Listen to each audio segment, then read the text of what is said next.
Hey, cuz, this shit too easy, bro. They probably gonna fire me for this, y'all. But I'm finna give y'all the keys to the dash game. Shouldn't nobody be broke, man, as long as the dash is alive. Let's do it. This lady right here, her name Eva M. Look right here. Usually what I do, I check the order and see if it's anything I want in there. Like, I'll rip the fry getting taxed. You just gonna have to pay that fee. Somehow getting hit up all ripped. Like, sweet tea, I gotta bless it. Oh my gosh. And if I drink too much of y'all shit, I'm a good nigga. I ain't just gonna leave it half empty, bro. I'm gonna fill it back up to the top. If it watered down, y'all just get y'all money back. It's about having morals. Good as new. Let's see what else she got in the motherfucker. See, she went Big Mac. I could fuck with it. Yuck, bruh. Y'all gotta stop putting onions on y'all shit, bro. Don't nobody want this, bro. She could keep this, bro. I ain't even fucking with it. I don't want no damn chicken. I'm straight on this. Like, sometimes I don't even be wanting what y'all got, bro. I wait till some good orders come in. I'm finna show y'all how easy it is to finesse, man. Meet me in the back, man. Like, look, bro, step into my office, man. You can finesse and eat whatever the hell you want, long as you rebag that motherfucker the right way. I care about my clientele. I ain't just finna eat your food and not respect your bag, man. See, I ate a bunch of her fries. All I'ma do is get a fresh one of these. Motherfucker full in the medium junk. Damn, them full fries. I'ma give you a fresh bag, and I'ma staple that motherfucker back together. Long as you staple that motherfucker, you good, bro. It's all about presentation. Man, look, whatever you want, bro. We having Chick-fil-A bag. We got beef McDonald's bag. Step over here. Taco Bell, you know what I'm saying? Wendy, whatever you want, man. Raising Cane, we got it all. Scrawl, I got excess of everything. Stickers if I need to reconceal something. Big cut, large cut, small cut, we got it all. Run you up a bankroll, bro. The dash run you up a bankroll. I'm finna go get a bust down Cartier, just like baby say. Cartier watches for everyone around me, no route.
To express yourself in style, introducing the Loot apparel and music, the ultimate fusion of hip-hop and rock and roll cultures from around the world. Step into our world and discover a collection that speaks volumes, celebrating the music and fashion that moves us all. Whether you're a trendsetter or a rebel, the Loot has got you covered. From bold graphic tees and dress shirts to sleek women's wear, we've got the perfect attire to amplify your individuality. Because at the Loot, we believe in embracing the power of music. We unite the rhythms of hip-hop and rock, transcending borders and inspiring a global community of passionate souls. And here's the best part. Join our email list today and receive an exclusive 20% off your purchase, allowing you to rock the beat of your own drum without breaking the bank. So don't wait any longer. Dive into the Loot's extraordinary collection and unlock the harmonious blend of hip-hop and rock in your wardrobe. No matter what country around the world you're from, we've got you covered. The Loot apparel and music, where fashion meets the rhythm of your soul. Join us today and march to the beat of your own drum. Hey, what's going on, everybody? Yeah, I've joined us for the Absolutely podcast. I go by the name of Loot Money. Kind of ran into a little technical difficulties, but we're back on it right now. You know what I mean? We're in the 239, and I'm about to bring my guest on here and get this whole thing started right now. So, before we get started, I just want to kind of give you guys an idea. 239, we're an area in Southwest Florida. We have so many different things going on, so many different artists, so many walks of life, so many cultures. And one thing is that we're all over the country. So a lot of us, we're out here doing our thing, and it's really a sight to see. You know what I mean? So there's going to be a day where you know us really, really, really good. You know what I'm saying? So before we get started, what I'm going to do is get to our guest here, and I have some people along with me. All right. First, I got my boy in the building. I got Mike Clappus in the building, straight out the 239, holding it down. How we doing, y'all? How we doing, y'all? Let go. You know Little what I'm money, saying? you already know it's good, baby boy. It was good. How you doing, bro? You doing good? Oh boy, we working hard in the fucking 239, all aspects, all around. You already know how we do. What? Got some bangers, my boy. We gonna show them. You know what I'm saying? So check this out. I got a good friend of mine, man. Been rocking with him for a very long time, man. Always supported me since day one, and I feel exactly the same. You know what I mean? I got my brother in the building. We got Chico in the building, holding it down for the 239. You know what I mean? You already know. You know, You know. so he is a comedian, he's a writer, he's an entrepreneur, has a label, working with an artist named So, Dariel, the Ghost, which is my boy as well. You know what I mean? Doing big things, always supporting and showing love in the area, man. So it's really great to have you on here. It's cool because I haven't talked to you in a minute, man. So it's good to yeah, chop it up. man. Yeah. Oh yeah, we go catch up. You know what I'm saying? Good way to catch Yeah. up too, man, because you've always had some good insight and things to say, man. So it's really, really cool to come link up with you guys, man. So, what's the latest, man? What's good in the 239? How y'all been, man? You been good? Boy, the floor first. I'll give the homie the floor first, Chico. Nah, man. I'm back in the studio working with a new Latin artist. I just got back into the comedy scene. Just wrote a whole new set of material. Just got the bug.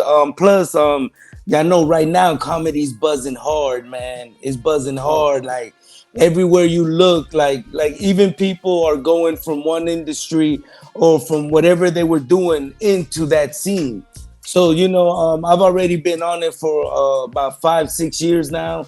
And it took me a while to figure out kind of like there's a formula to this. So now that I'm in that zone, like I'm more focused, and it's 239. But yeah, let me tell y'all something, man. Like, and Luke know this, man. Like when it comes to the local comedy scene, it's totally different than the music scene. Totally different. Like, y'all think it's bad over there? Nah, y'all ain't seen nothing yet. yeah. For real. See, I ain't even gonna lie to you. Comedy is it's. I ain't gonna lie. From the few people that I've met, and you're one of them that are comedians. After understanding and being that close to the craft, I have a whole new respect for comedy and the way it goes. It's cool when we joking with our boys, Yeah. but it's like Working this. hard. It's like a football player that plays catch football with his buddies, as opposed to like playing in front of 10,000 people. It's a whole nother thing because you don't know what you may get, but it's one of those things that's a craft that you build in Well, time. think about this. Like, as far as like, let's say Southwest Florida, there's only one comedy club in Naples. There's only one in Fort Myers, and you know, it could be 10 comics trying to get on stage. It's so limited. It's so small. The opportunities you get, and as far as me, like, look, I ain't here to kiss ass or bend over for no opportunity. I ain't with that. That's why I would hit the road, go to Miami, go to Tampa. They got a way bigger scene. But locally, that's what like I started running into. Like, there's only one club in Fort Myers. You got 10 comics showing up on the weekend. There's only 2 spots. Some of those people, the things they would do, They got the favors. They did the favors. No, not even that. The things they were doing to get on stage. Oh, Listen, Mr. Williams was not too far off. Oh, they wore the Oh. dress, huh? okay. Yeah, real favors. Real favors. They wore the dress. Favor. Oh, okay, okay. Like, yeah. Yeah, I understand that. But my first love, but you know, my first love is music, though, man. My first love is music, man, and that's why you always caught me at the shows and the showcases where the music and the artists were, because it's always my first love, man. Dang, I would have never known that, man. That's crazy. Yeah, man. Yeah, You know? yeah. I That love makes so music, much man. sense. That makes I so much love it, sense. man. Right. you know, back in the days, you know, during the mixtape era, you know, that's when I was running around, you know, recording mixtape, going down to South Beach for Memorial Day, Labor Day, you know, handing out CDs. You walk, you know, up Ocean Drive, you know, by the time you hit the end and you walking back, you're picking him up. You know, on the way back, you're picking him up. I can relate to that. But you hoping that whoever held on to it gives you an opportunity. But then, you know, I'm too old for that shit now, man. I got kids, man. So, you know, comedy just came across. Right, but the crazy thing about comedy is that there's such a big lane as far as who you can relate to. It's just, you know, once people lock in and find that thing that they do, you know, that's kind of what it comes down to. It's like there's no who's better or any of that. It's just really what demographic do you reach to. There's so many people. Like Larry the Cable Guy, for example, is relating to a certain demographic. You know, I'm trying to think. Like, say, like, Yeah, Aziz cat Ansari, is a whole nother demographic, you whole know. nother Yeah, yeah. demographic. Yeah. And the But thing but I but was even within those demographics, there's subgenres, right? Because you have white comics, you know, you have Larry the Cable Guy on one side, but You on got the other side you uh, have I don't know, Pete Davidson, I guess. I don't know, you know, somebody else. And then even within the black scene, you know, right. you have The Matt Rifes. there you go. Yeah. So yeah, Yeah, yeah, there, so even within that scene, right? But I, then again, like as a comic trying to come up, like I gotta deal with the circumstances I'm in. I'm in Fort Myers.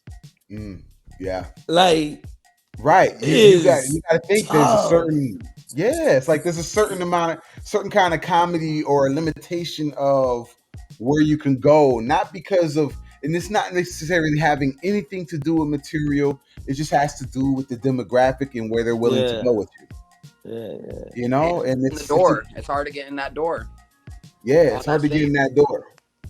You But you know, know, it's you know, like the one thing that even with y'all with the music, you know, like it's hard to gauge where you're at in this area, you know. Whereas you take what you're doing here, take it down the road. Oh, bro, you're killing it. Like people going I crazy. went to Oklahoma and played like 4 shows in Oklahoma. Boy, that shit was fucking wild, bumping, boy, That's bumping. what I'm saying. Like I've been to Minnesota, I've been to other places, and you know, like here, like people like Yeah, they don't know how up to there. appreciate what it is. Yeah, That, yeah. yeah, And you know, but that goes to what Luke was saying, right? Because I'll come across an artist like him, and for me, I can appreciate that he's not another robot, another cog in the machine.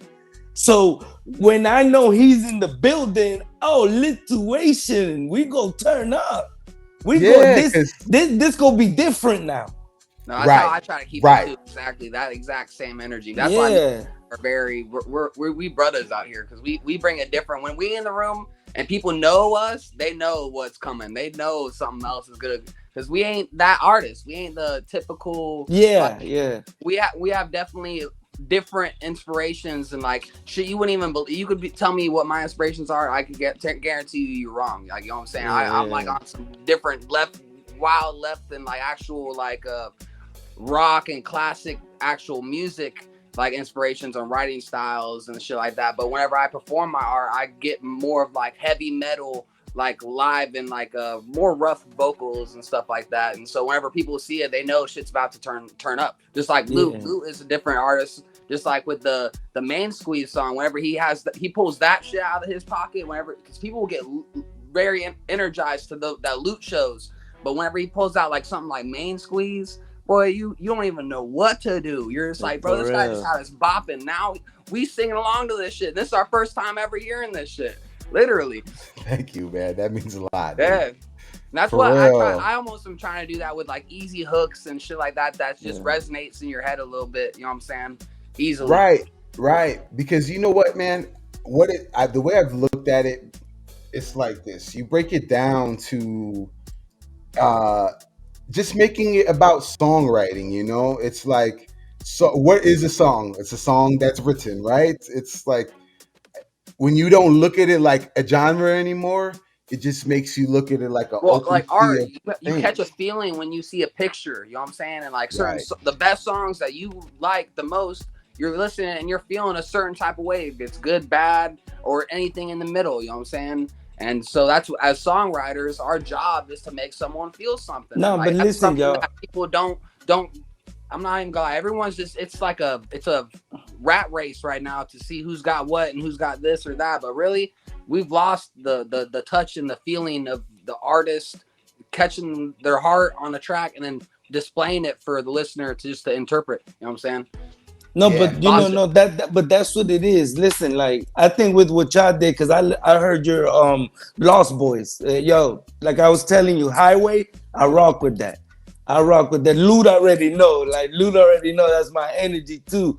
But with your album, right? But what I think that y'all catching, at least what I'm hearing, is that y'all understand that y'all doing this for the audience as well.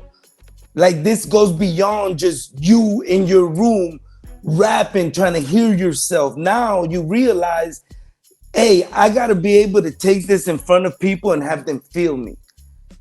So, you know, that's where I think y'all transcend, and that's where I think your value is. Beyond just having the courage to do it and stay true to yourself and be different, but to also challenge yourself to go, not only do I know I'm different and I'm dope, now let me package it. So when I get in front of people, they go feel this. Because that's the point of it. Let's be real. That's the point. Right. Because your content's in its rawest form. Like you just told me earlier in the chat. It's like, I love the metaphor that you used. You said sometimes you gotta put the medicine in the candy, bro. Yeah. You get what I'm saying? Yeah. You know, not everybody's gonna want to hear the straightforward, hard truths about life. That's why comedy's so genius. Listen, life is already hitting us with that. You know, like all the struggles, all the conflicts. I mean, look at the way society is, even our community, the cost of living. Like, you know, it's already hitting us. So, you know, like with comedy, right? Like, and here's the thing, right? People go to a comedy club. Think about this. They're there to laugh. They're there to have a good time. Now imagine you going through some shit and you got to get on stage, but give them that positive energy. Believe it or not, I've been there, and I get on stage and it's crazy how it works, because as you're giving them that energy, believe it or not, you're giving it to yourself too. So once you're getting off the stage, like you could breathe, you know what I'm saying? Like this is your release right here. And these people, by giving you that energy back, it means so much more, right? Because y'all know how it is. You go home, you can't sleep. Oh yeah, right. You can't if you ain't sleep did the way you want it to. No, and that's why you gotta bring it all. Just bring it all. Just display your heart out there. And at the end of the day, because it's art anyway. There's gonna be people not feeling you. There's gonna be people that are like, oh, that wasn't it. Exactly, and that shouldn't stop you. It's not about that. It's about the next person. And most of the time, I have 4 to 5, 6, 7, 8, depending on the show. I always have someone coming up and be like, bro, that one song that you fucking said, like something about the ocean and shit like that. That shit fucking hit me super hard. Because I just remember being in the ocean and me doing that same shit that you were talking about type shit. But we Florida boys, and that's why I'm trying to fucking display, our No, but art, check what I'm this saying, but out. also shit that y'all can relate to and like as a Yeah. listener and shit like that. No, Right. no, And but for, check this out. yeah. Here's the other thing, right? Just to add on to what you were saying, like not only are you like you said, right? You're not worried about that person that's not feeling you, but if that person could at least remember you, They felt something. They felt something. listen, that's a win. That's a win. That's a win. I'll take that in the win column, you know? Like Right. maybe you ain't like the joke, but I saw you go, mm, that's a win. Got him. Got That's a him. win. Right. However you want to take it, that's a win. But Right. that's what y'all do too. Well, comedy is Right. such a because you have to play the crowd. You have to play the crowd for comedy. Like for music, you can have if you have good enough art, let your shit just spit. Fuck what everyone Yeah. else says. But as a comedy, you have to feed off the crowd what they are fucking. You know what I'm saying? Because even if they give you like a or like a or like a sigh or something, you're playing them. They're working with you. You know what I'm Yeah. saying? And you got them. Right. That's a whole nother Right. field. You have to play with the crowd. Right. That's the realest thing I ever heard somebody tell me is that when it comes to a crowd, it's three parts to it. There's you, the music, and then the crowd, and you're connecting those three things together. And I was like, man, that's true. And I sat there and thought about it. I'm like, man, I need to think a little bit about the audience, not too much to where I dilute my art, but also think about the connection, and that connection starts with yourself. When you have that connection with yourself, it's almost like a metaphor for life. You have that connection with yourself. When you have that thing going, it's going to resonate with someone. It may not be right now. It may not be right then and there. Someone's going to resonate with that. You put those frequencies out. That's why I say, no matter what, put the art out, because you never know who it's going to hit. Well, listen, I watched a Beatles documentary. I forgot which one it was, but they were interviewing John Lennon, right? And they were asking because remember early Beatles, they were doing covers and they were like pop, you know, they were pop before they blossomed into themselves.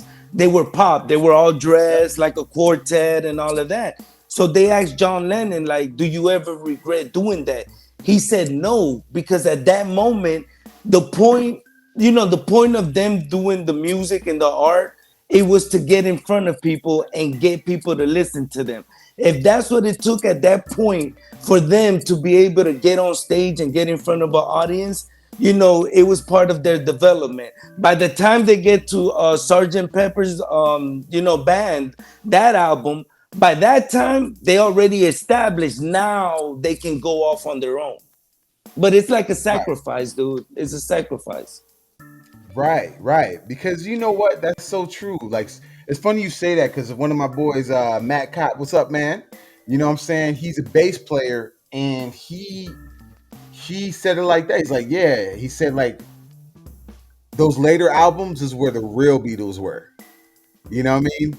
And I'm like, that's where it is. Sometimes, you gotta, they call it playing the game, which some people don't even have to play the game, but it's like you're making music or making art that's palatable and relatable.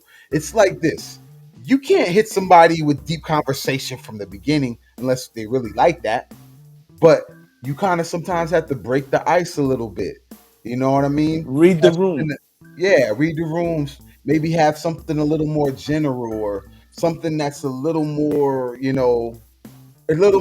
whichever, then get a feel for it. If they deal with it, maybe then you can kind of go a little deeper into the subjects and things like that. It's just one of those things where it's like you build rapport with your audience, because no one knows what they're gonna get once you come on stage if they've never seen you before. You know what I mean? Man, but there has to be a goal, right? Like when I started working with Dariel with Ghost, here was the goal, right? It was to produce a quality, commercially viable project. That was the goal. It wasn't what I like. It wasn't what he likes. It wasn't what people were gassing up to do. Nah, dude, I was like, listen, I'm thinking big, huge. Like, forget. Let, let, let's Let's not lock ourselves into the local scene, because then you're only writing for the local scene. I'm telling him, let's write for your people in Bolivia. Let's write for my people in Nicaragua. Let's write for people in Spain, in Africa, China, Russia. Let's go all over the world with this. And that's why we were in the studio, what, 14 months? But the record is fire, top to bottom. Like if you knew Spanish and you listened to what we wrote, man, listen, like that was the goal, a commercially viable record. Look at the album cover. Like the album cover was, listen, I paid Cloud Kent to do that album cover. Like that album cover took like 8 months to develop. It started with a whole nother idea, to this, to that, to this, to one day, like he showed me that picture and it just caught my attention, and I was like, that's it. And he's like, no, I want this. I was like, no, my brother, listen, that's it. Like when you put a kid in front of an audience, come on. Yeah, come on. Yeah, The kid looks happy. The kid, it's appealable. Yeah. Not only that, think about this. Ready to Die, Illmatic. Yeah, man. Okay. Right. Carter 5. Nirvana's what was Nirvana's oh my god. Nevermind. Yeah.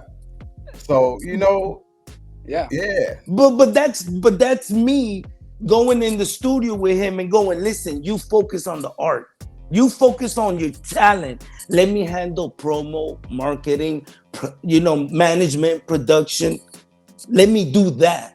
That's what I'm here for. Like, and I understand that as musicians, you need that, because when I was doing music, I didn't have that.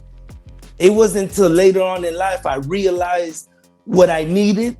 But by then, man, I'm too old for this shit, dog.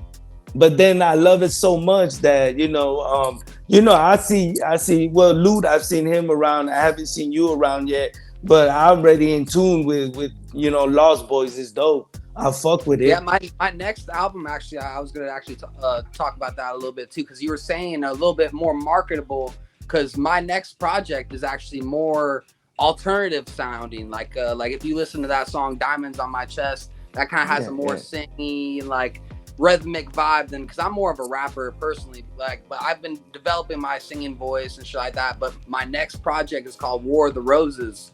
And that project is literally all alternative sounding and all completely. Anyone that's heard any of my music, seen me, I've been making music since 2014. Like anyone that's literally heard any of my shit, it's completely far off. I went far left than what I'm normally, like a more marketable sound, and I didn't cuss really at all in this album. Like this is more like you could put this on the radio type deal. And I'm actually I'm trying to figure out more promotional wise. I'm actually. Now I'm gonna lie, I'm trying to talk to like the club. I want to talk to whoever's in charge to like the strip clubs. I'm not gonna lie. I'm trying to send some of this music out and be like, yo, I don't even want a cent. Just play it in the lobby of this shit. I don't give a fuck. I feel that. No, hey, listen. These songs that I recorded, I've been working on this since November. Some of these songs, it's different. Dude, just the fact that you said that you challenge yourself to curse much, I already know. Listen, this EP, no cursing at all. Yeah, well, I think I dropped one like bitch or some shit. That's still. Yeah. Still. Just one. No, I'm not. This is like one track. I think no. I even told my just off GP. Just off GP. Just one. Yeah. Gotta get to him. That'd be funny. He gets all the way to the end of the album. He ain't say one bad word and just end out, bitch. And he get canceled. And then you get canceled for that shit. Oh shit. No, well, yeah, that War of the Roses is like the whole idea of the project is like a war within yourself or like within your love life. It could be your family, it could be your girlfriend. It's just a war, like you have to get over it. Like it's just a battle. You know what I'm saying? It's actually it was a real life war. It was France versus England. Yeah. And then also it's a tarot card. Actually, that's where I got the inspiration, was the tarot card War of the Roses. Well, think about this. What I'm thinking about is also beauty. There's a struggle within beauty. They say beauty's the eye of the beholder as well. So there's that war of the roses there. Well, yeah, it's the artistic. Yes, I took a more artistic approach to this album as well, with like the singing, songy, and like I'm not even gonna lie, some of this shit is just out of my. Like I said, this is nothing I'm comfortable with. I'm not even gonna lie, Loot's seen a lot of my unreleased singing songs that I perform still to this day. Like I'll perform some of my unreleased sing songs just to show people my talent whenever I'm performing live and shit. But I only drop Diamonds on My Chest and Shooting Stars. Those are the only 2 songs that I drop with actual like my singing vocals on them. Man, what's motivating you to like push yourself? Like, is it because you feel like let's say like the music you're trying to make, maybe you need a break out of that pack? Not even just that. I've been making music for so long at this point. I want to show people that, like, cause I'm a real like I'm very artistic with my shit, but this is the shit I want to make. Like all my music that I've been making is all the shit I want to make. Yeah. I want to show people what I can do. You know what I'm saying? Cause I came originally from the band life. I was a bassist originally. Like that's whenever I came into making music. Like at 14, 15 years old, I played bass for like 3 years. You know what I'm saying? But it wasn't. I like writing. And all that shit, and I developed in the right way because the single artist. I didn't want to fucking be in a group. You know what I'm saying? And I'm starting my own label. I already got 2 artists on my label now. It's called Lost Boys Records. Right. But yeah, no, I'm not even gonna lie. This is exactly the direction my soul knew. Like I didn't know at the time, but I knew. Like my soul knew what I was gonna do. Type deal. Are you playing the bass on the album? Bro, I haven't played the bass in like 12 years, bro. I'm not even gonna lie. Hey, might be time. It might be time. I'm not gonna lie. I want to learn how to play piano first. I'm not even gonna lie. That's my first. I want to learn how to play piano because I produce as well. You know what I'm saying? But I actually want to learn how to play piano, like all the notes and shit like that. Because I think it's like a 52 or like 49 keyboard that I be making beats on and shit like that. But I have an executive engineer and shit and producer as well. But I just be dabbling, you know what I'm saying? I be dabbling. Hey, let me ask both of y'all, since y'all musicians, like, do y'all think, what do you think is, here's a better question. What do each of y'all think y'all need to succeed and break into the next level? I need a marketer, and I need definitely someone that could help me out with website design, and because I want to also make my own merchandise, and I want to get an embroidery machine and shit like that and make it like a little warehouse like type shit. I want someone to come through and like possibly I need like a good merchandise, like someone to market my stuff and build me a nice website where I could go and do whatever on this website. You know what I'm saying? Well, listen, along with marketing, promotions is necessary. That's part of marketing. You know what I'm saying? Hey, just to let you know, Mike, if you ever need some help with that, with the site thing, I'll show you the way, man. I'll show you. What's up, Lou? What you think you need to breaking through the next level? A bottle of Jack. I'm just playing. Baby. Nah. Take a shot. Hearing that. Friday, man. Fuck. Oh shit. Fuck. I'll be right back. That was good. You could have said a hit of meth, but Jack is cool. It's cool. I'm drinking. I'm gonna make it to the big times. Man. But seriously though, like no, hold on, because check this out, dude. You know that you're closer to breaking than most other artists just because you stand out and because of the music and the energy and all of that. Like, yeah, man, like what do you think's held you back? Honestly, it could have been maybe my own self. Maybe my own thoughts and limitations, maybe my own doubts, No, do you think it could be because you want to be so independent that maybe you're not willing to allow other help to come in or reach out for help? Because a lot of y'all artists, that's the problem with y'all. Like, yeah, y'all be super cool and like y'all be having like most of it tight, but when it comes to like, you know, taking it somewhere else, that's where y'all get in y'all way because y'all want to allow somebody else to come in. And You you know think what? that was part of it?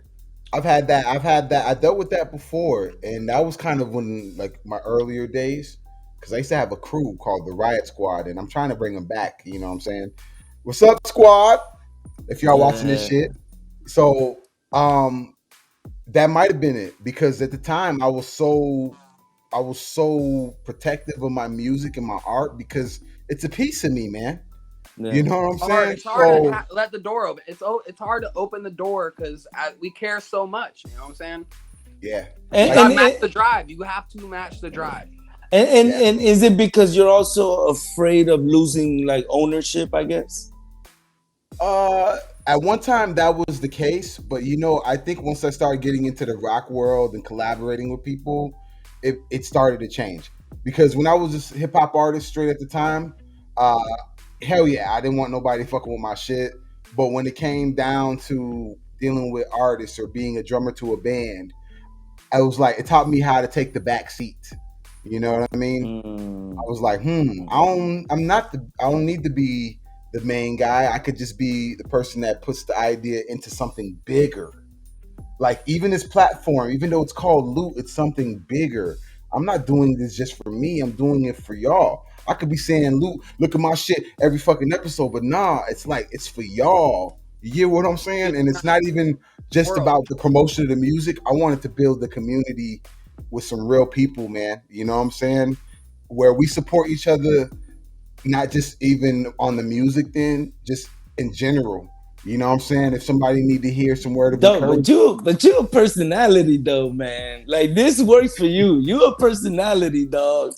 Like you already know you stand out wherever you go, man. but And you the know, thing about it, and then for my boy to be so real to come through with the wig. And the thing is, like even them hating ass bitches or suckers, they still won't say nothing. nah, Cause man. I seen it. I seen it. Yeah, I I seen it. know, I You know a where the love at. personality, dog. You a I know where the love personality, at. dog. And the thing about it, sometimes I'm too much for some people, but the real ones that understand me and know where my heart's at, you know what I mean? Before I used to kind of get vexed about, the people that may have not show love, but it's like, then there's some people that are just right there, like, I feel where you coming from, Luke. Or there's somebody like, man, what you said in that song really hit me, Luke. And I'm like, I appreciate that because I feel exactly how you feel. And you know what I mean? I ain't gonna lie. Honestly, one of the things, I don't know if I told you guys this, one of the jobs I wanted to do growing up was be a therapist. You know what I'm saying? And that's why I like to hear people out. I don't want to tune nobody out or drown them out. I like to hear people out because, I wasn't always the personality that you seen. I wasn't always this person. I had to work to become this. You know what I'm saying? And when I see people that were how I was, it inspires me to, because I know that I was able to get out of it, and I know they can as well. So, uh, Hold you on. So know, once again, what do you think you need to okay, break through? Like is music? Hold on. All right, let me ask you, is music still your main focus? oh yes, this is all due to the Okay. music. This is all due to the Okay. music. All You right. know what I mean? But the music is definitely, it's not taking the back seat, but it's more so about building this platform because I believe in this 239 thing so much, bro, because I've heard so many great artists out here. It's like, why can't we be that next thing where we're just, if you want to hear a hit, it's coming from the 239. So that's kind of how I've always thought. But to go back to your question, I think the thing that I need would be a little more savvy with the promotion and things of that sort, and obviously some fucking money, Ah, nigga. come on, man. but you work Hey, with you what could you sell meth and got. take care of that. Hey, you Yeah, know. right. You know what I'm saying? Yeah, you Uh, know where I'm. What Chris wanted to tune in. All right, all right. Oh, that motherfucker! Look at that! Look at that! See that cat, yo, audience, That's that my cat, boy right That cat's a little gangster, bro. He got mad. He's like, "How you gonna ignore me?" He knocked his banner down, bro. He's in. I have a home studio and I record all my art here. And this cat has never fucked up a take his whole life. Oh, he just. I've had him for 10 years, bro, and I've been making music forever. And I have a home studio. He's always in the room and never fucks up nothing. Never makes a peep. He knows about business. He knows. He's like, "Oh, okay, you doing your thing, all right." You know what I mean? Name's Chris, the studio kitty. You know what I'm saying? Shoot, you gotta make him part of the studio, the whole brand and shit. So I don't want him in the spotlight. He deserves it, but you know what I'm saying? He needs the normal kitty life, man. He don't need the spotlight. Like, he don't need it. Yeah, there's already enough famous cats out in this motherfucker. Yeah, no. He's fine with being just a normal day-to-day cat, man. Yeah. So guys, I'm gonna move on a little bit. We're gonna move on to the next subject soon, but I'm going to take a quick little commercial break.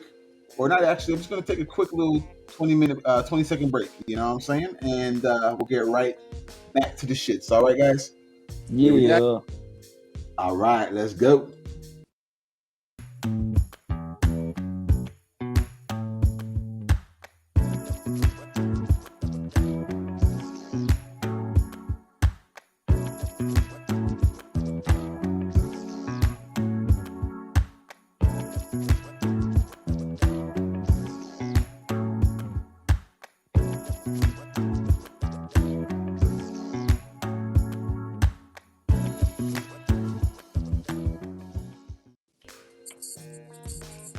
All right, so here we go.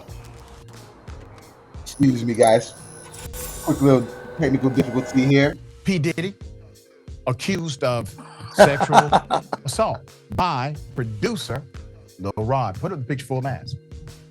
This is a gripping story. Producer Lil Rod, whose given name is Rodney Jones, has now accused Sean Diddy Combs of operating a racketeering enterprise, groping him, forcing him to engage in sexual acts with sex workers, and lacing alcohol for the guests in his home, including underage girls.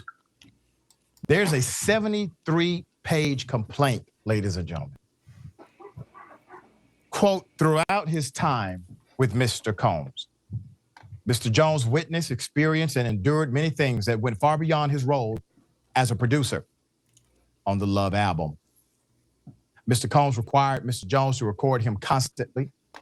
As a result, Mr. Jones has secured, hear this, hundreds of hours of footage and audio records of Mr. Combs, his staff, and his guests engaging in serious illegal activity, end quote. The lawsuit not only names Diddy as the defendant, but also his 30-year-old son, Justin Combs, his chief of staff, Christina Coram, Universal Music Group CEO, and former Motown Records CEO as well. All of them in the lawsuit. Lil Rod claims that Diddy forced him to work in the bathroom as Diddy showered, and that Diddy engaged in constant, unsolicited, and unauthorized groping and touching of his. Lil Rod also accused Diddy of drugging him. This happened, according to the lawsuit, February 2023, when he woke up unclothed, disoriented, and in a bed with Diddy and two sex workers. The lawsuit accuses Coram of helping Diddy, quote, to groom him being Lil Rod, into accepting a homosexual relationship. Mr. Jones was terrified of Mr. Combs. He felt like he could not tell him no. Mr. Combs consistently made clear that he has immense power in the music industry and with law enforcement. The lawsuit said it added that Diddy tried to intimidate Lil Rod by showing off his guns. The lawsuit also mentions a 1999 shooting, which resulted in Shine the rapper, who is now an elected official, by the way, in his home country, of being sentenced to 10 years in prison. Rod claims that Diddy said he, in fact, was responsible for the shooting. Keep that picture up for a second. That comes as a surprise to no one who follows hip hop, by the way. Okay? That comes as no surprise to anyone who followed the story back then. According to Jones, January 2023, Combs introduced him to the Oscar-winning actor, Cuba Gooding Jr., and left the two alone in the studio on Combs' yacht. He says Cuba Gooding Jr. began touching him, groping him, and Cuba fondling too, him. bro. Fuck. The Oscar-winning actor has yet to respond to these claims. He wanted the Gooding goodies. Jr. has faced multiple lawsuits in recent years. Motherfucking damn. God damn, Diddy. Cuba wanted the goodies too. Jesus. So I mean, let me get to this real quick, just to let you guys know. This is the second subject, of the 7 guys, and it's a question I have to ask, guys. Want to go to a Diddy party? No, hold on. Listen. Every time they say the guy's name, was his name Little Rod? They should say, listen, they should say no pun intended. No, you a comedian. Don't start with this shit. Hey, Little Rod, no pun intended, was groped. Yeah, you can't put something like that in front of a comedian without just the fucking roast. I'm sorry, no, bro. And then, like, the word they block out? Like, yeah, he was groping his anus. Yeah. I don't know. The guy is like, he was touching his. That's what but are you surprised? Because remember, Diddy said it. He got money coming out the anus. Well, not even just that. It's been known that Diddy's a fucking fruit. I don't know. Yeah, they literally say in certain circles amongst celebrities, do not pull up the Diddies unless you about it. You know what I'm saying? I'm about it. I'm about it. I'm not about it. Chico, you're not, boy. You ain't go to the Diddy party. I'll be so disappointed. If Diddy has to touch me for him to hang out with me, I don't fuck with Diddy. Fuck that. Fuck that. I'm tired of being broke, bitch. If this is just allegations, though, if this is just he said, she said, Diddy cool. But if this is true, Diddy, I ain't accepting an invite to your party. I'm broke, dog. I'm going. Yo, ain't nobody want. I'm going. Yo, why we ain't party, Fabulous? Nah, listen, y'all don't get it. Yo, you want to see the funniest thing ever, bro? If you seen that interview where he's like, "You want to party, Fabulous? Why we ain't party?" If you see Jadakiss' face, dog. Oh yeah, on Drink Champ. Yeah. Jadakiss' face, dog. I ain't never seen Jadakiss look so uncomfortable in my life, bro. Nah, but hey, but that shit crazy, because I also seen that shit where 50 was talking about, oh, this motherfucker invited me to go shopping, talking about he go pay for it. I feel that though, nigga. Make you feel like that's my question. He make you feel like a little hoe saying that. For real, hey. For real, because if you know how them pimps do, the pimp will tell you, nah, baby girl, I'll give you the bag, but I keep the money. That's some real pimp shit, dog. Yeah. Oh, we going shopping, but I'm going with you. Nah, but for real, every time I hear them say, oh, Little Rod, I'm like, yeah, no pun intended, bitch. Intended, bro. You shouldn't have made a name Little Rod. That's like, you a target for Diddy with a name like that. That motherfucker like Little Rod. What's he about? Well, he's Little Rod. Bro, if you seen Diddy, there was a video where Diddy was Meek Mill was rapping or whatever, and he was rapping about sex or some shit like that. Diddy's neck went back like, what you say? It was so funny. I was just like, damn, bro. If you saw the slow motion, you'd be like, damn, boy. He whipped that neck back. He was right behind him like, ooh. I'm like, dude, God. I'm like, Diddy, bro. Like, you the richest cat in the world. There's no reason for you to do that shit, bro. No, hold on. All the freaking male prostitutes you want, dog. Like, but does this surprise you? Well, I'm not gonna lie. Whenever he came up into his position, this is old 90s and shit, bro. Everyone in Hollywood was fucking Harvey Weinstein. Period. Just look at Harvey Weinstein. Literally, There was like a hold on. You of, like, think all these the dudes actors ain't accepting awards and being like, "Thank you, Harvey Weinstein," and shit like that, accepting their awards. A compilation of actors accepting a bunch of fucking Oscars and shit. And that's one of the people. Thank you, Harvey, dude. He's a fucking well, I'm sorry. This guy's just a weirdo. You know what I'm saying? And Hollywood's full of these guys. And Diddy came into power around that time where everyone was a fucking weirdo. So, you know, you can only imagine. And you're damn right. He probably got Biggie. He has something to do with it. You know what I'm saying? He owns the guy's masters. This guy had the most power to if Biggie was gone. You know what I'm saying? Like, hey, hold on. You think this shit ain't happening in some trailer park in Naples? Come on, y'all. Damn right it is. Damn right it is. Come on. Listen, it's just everywhere. in Naples, they call them sugar daddies. That's what they call them. Hey, you know, golden showers, all that. You know, doodle brown. Bro, you know. Naples is definitely the home of the freak offs, but it's like old people and shit. You don't look like a fucking new dude. The swingers, boy. Naples is full of them, boy. No, but that's what I'm saying, though. Does it surprise y'all, man? This shit all over us, y'all. Man, look, I could tell y'all stories because I was in the army, man. I could tell y'all stories of being on base, right? We was I ain't gonna tell y'all where I was at. We gonna protect the innocent. Either way, real story though. We go to this base and they throw a concert for the soldiers, right? And the dude that performed, he's actually a huge pop star. So you know, they're dancing, this, that. A bunch of dudes get drunk. No freaking lie, dog. The next day, we start hearing the rumblings because everybody lives on base in the barracks. It's like some gossip shit from one building to the other. Dog, like 3 dudes got raped. Oh man! After the concert, bro, they got motivated on base. What the fuck is wrong with that, bro? And here's what's crazy. Each of them had ran into like one particular person that night before they blacked out, and whatever happened. Real top, bro. So like you learn that was at the end of all 3 of them.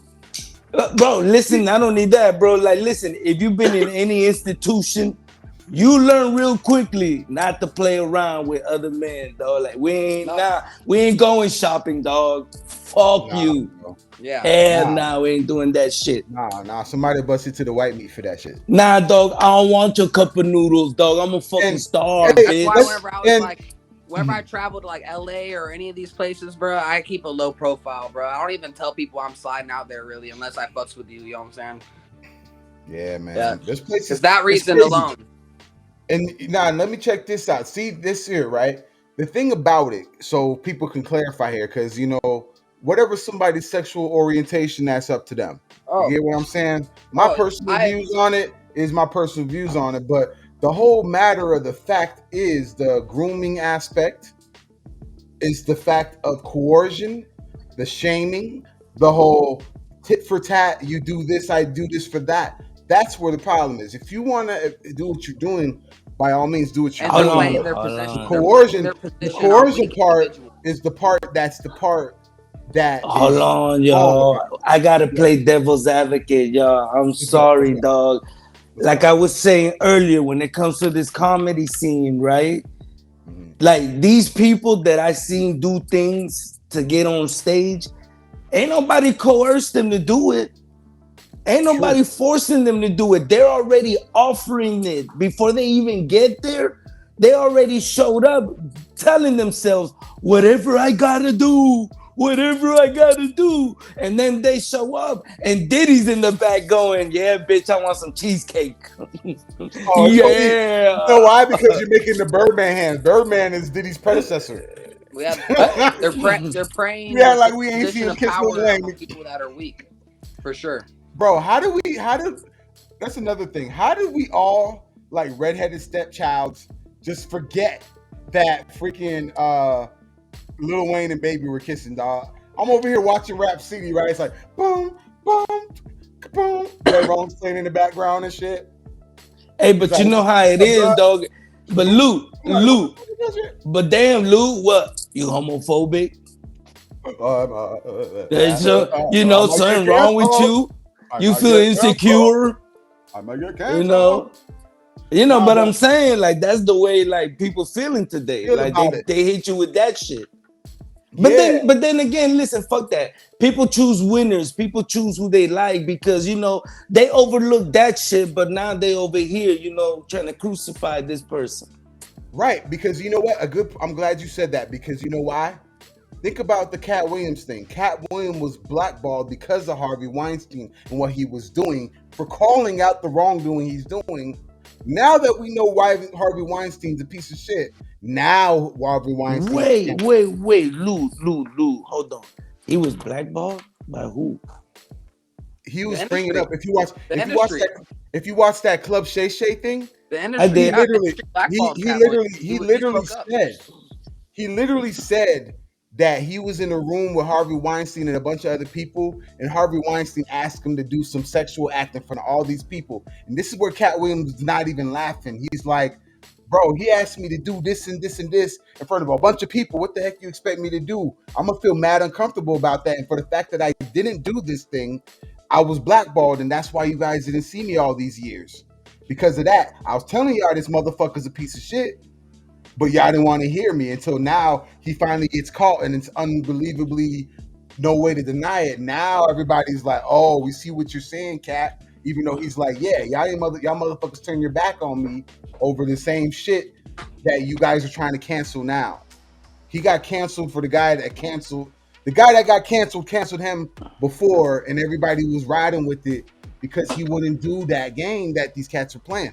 That's what he brought up on that thing, and he broke it wide open saying that because he was showing the fact that, hey man, you know, there's a lot of Hold people that on, dude. Hold on. Let's clarify that a bit because you know I think what he really was saying is that it is what is my gripe with like the local art scene is the same thing. Like you know, like you come with talent, right? You come, you know, you just need the opportunity to get on stage, but then you got the next person that want to jump in line and get on their knees to get on stage. And then right, and then for what I heard from what he said is that behind that you got somebody like a Diddy, like a Weinstein, who's going, To prey yes, on them. come right, on down, come right. on down. And But You that's he why we know, lit- don't we're fucks with ready this. for y'all. Like we don't care if right, people are gay. We don't care what your Yeah. I don't care what your orientation is unless you right. throw it down my throat. Cause I have friends of all shapes and colors. You know what I'm saying? It all. If you're a piece of shit, it's good. You're a piece of shit. Piece Good of shit. shit. And the thing Yeah. about it, it's not the fact of the orientation thing, like I was bringing up earlier. It's the fact of victimizing people and preying on people. That's Yes. the fucking problem. No, but can you You know what I mean? clarify that? I gotta play devil's advocate. Can you clarify No, who's there's ones. victimizing who and There's who's there's preying on there's who? all right. So like, there's a difference. There's the guys that are want to be on so long, and there's the guy that was at the party that got something slipped in his drink, and then woke Lil up. Rod, no pun Yeah, intended. Lil Rod. No pun intended. No fun, no fun.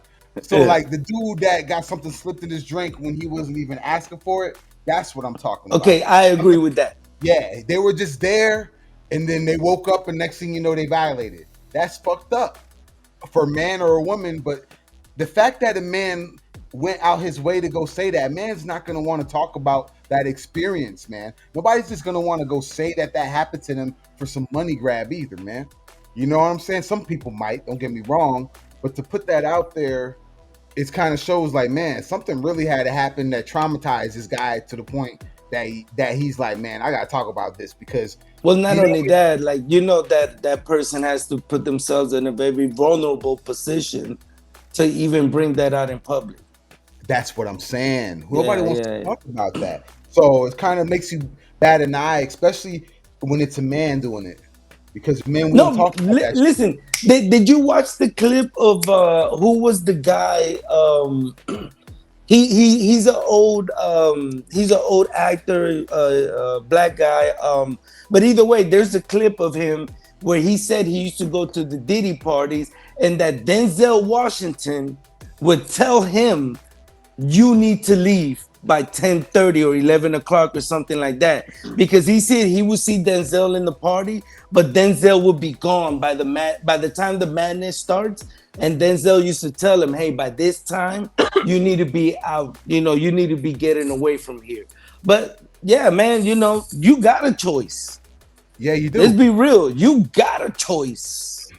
Yeah, You know, and most, and when you walk in certain rooms, bro, you already know if something is wrong, you need to just turn your ass around and go home, man. But some people, they be so thirsty for the clout. Y'all know that shit. Well, right. I'm Y'all not know gonna that lie. Some shit. people don't have the fight or flight instinct. You know what I'm saying? Some They people. thirsty. No, They so I'm sorry. thirsty. I'm sorry. Like, you know what I'm saying? I just know victims out here. Some people don't know what to do. You know what I'm saying? Because they've never even like, oh, this could happen to them. You know what I'm saying? They let it ride out because they're scared, or you know what I'm saying? Because they don't even know what to do. You know what I'm saying? They're frozen like a deer in headlights. You know what I'm saying? Like type deal. I've never. I'm a person. I'm running, or I'm a Scorpio, bro. I'm fighting, flighting. I'm running. I'm taking off. And you got me fucked up. I'm fucking you up. Yo, I'm Yeah, Scorpio. Scorpio gang, bro. We don't play But around. but That my shit. dudes, look Or in the the heart. age of technology we're in. There's cameras everywhere, smartphones.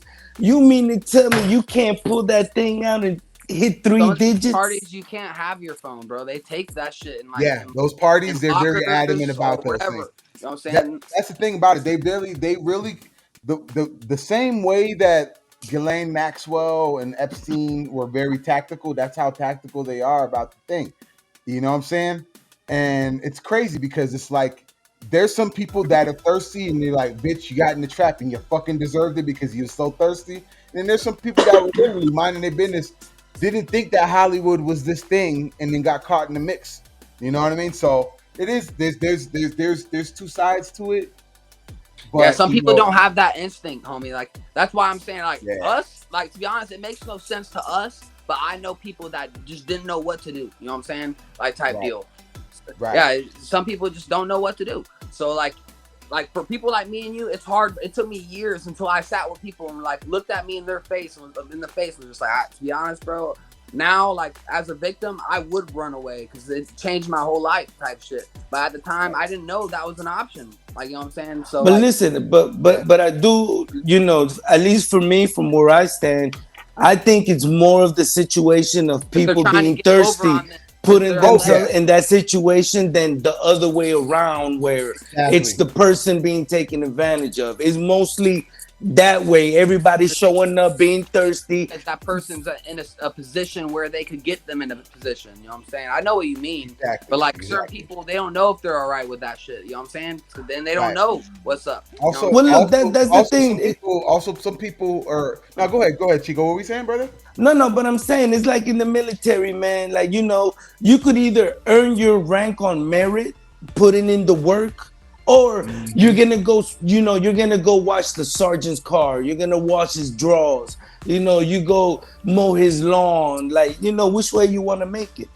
Right, How like do you Cat want to Williams said make it? that. Like Cat Williams said that. He said some people decided to take the shortcut. I didn't, Yep. Yeah, and yeah, I'm like, yeah, yeah. I But can respect that. I but can it's respect. it's way harder. That's what I'm saying. Okay, in that situation, it's way harder to take the high road than to say, "Let me go party with Diddy," because Diddy go open all the doors, Right, including the back door. But right, that's on you. yeah. But the thing about it is, when it comes to when God, it comes to bro, these comedians, bro. They're just coming. I don't even try. No, You it's too good, bro? easy. when it It's when too it easy. when it comes to when it comes to it, it's like, man, when it comes to that, bro, I really think that some people really I kind of lost my point. I'm so sorry. Some people really definitely though, they definitely just they don't they don't understand what they're getting into till it's already too late. See, that's hard for me to accept, And y'all. and it's That's also hard for It's me hard to for some. accept. It but was there's hard for me a always a long bit of time to accept too, bro. but the It's thing hard. about it too is that sometimes a lot of the times it still comes to lack of knowledge and your own choices because some people were bound by a contractual agreement for this fuckery that they're going through. You know what I mean? Because they signed the contract and they're literally legally financially in a bind because they signed themselves over to something that's going to constantly keep them in a financial bind or always owing money. So granted, it's your fault for not checking the paperwork, and that's the kind of situation that you may deal with. Or you got to also remember the game is full of these cats that are Shylocks and things like that too. Somebody hang you over the motherfucking balcony like Vanilla Ice and say sign this fucking contract. You know what I'm No, saying? doggy dog, we from the hood, man. We already know all money ain't good money. Exactly. You already know. Nah, dog, I don't need that ounce of consignment. When I get my bread, I come buy a pack. By yourself. We already right. know the game, dog. See, Right. my thing is, all right, cool. We're not gonna make excuses for everybody. Everybody gotta be held accountable. Right. You know, you knew what you was walking into. But now we want to play the victim. Nah, bro. Nah, No, we ain't gonna do that. You can't. We can't do that, dog. Like not in life at all, man. Right, because you wanted something so bad and you went for it at the not caring about the consequences. That it's Well, not only that, dog. Like really take it a step further. This is a slippery slope. You know, once you start letting people get away with certain bullshit, now they're gonna fabricate it. Now they're gonna use that as a weapon to start bringing down whoever they don't like. This one did this one to me, bro. Let me tell y'all. Oh shit, y'all got. Oh man, do y'all remember? Damn, I don't want to say no names, but Lou, you might be more in tune with this. You remember a few years ago where this chick got allegedly ended up damn, I don't want to say no names, but it was a similar situation. You know, this dude invited her to his house, talking about, oh, we're gonna record some music, we're gonna do this, that, and the third. Next thing you know, the girl wakes up and she's like disoriented. She's like, oh man, I think he raped me. And then she went to the police. Don't say no names, but Yeah, it became a public thing. Huh? Yeah, I think I remember this. Yeah, I think I remember. See, and that's that same situation on a local level. Was it in the Cape? Yeah. Okay. Right, yeah. yeah. But yeah, okay. But it's the same situation. Like Diddy and them is like way up there, right? But locally, it happens too, y'all. Oh yeah. Yeah, it definitely does. Because you got to think those same people that have that kind of wealth and influence to coerce people are right around that area too. No, but here's the sad part. Like at least in this situation, that dude, he wasn't shit. He wasn't gonna do nothing for that person's career. This motherfucker couldn't do shit for himself. Yeah. He was all this. I remember that guy. Yeah, he was all this. The fuck out of here. Yeah. Straight he up. wasn't local. He wasn't local. He wasn't from here. I know. Listen, once again, I just want to speak in general.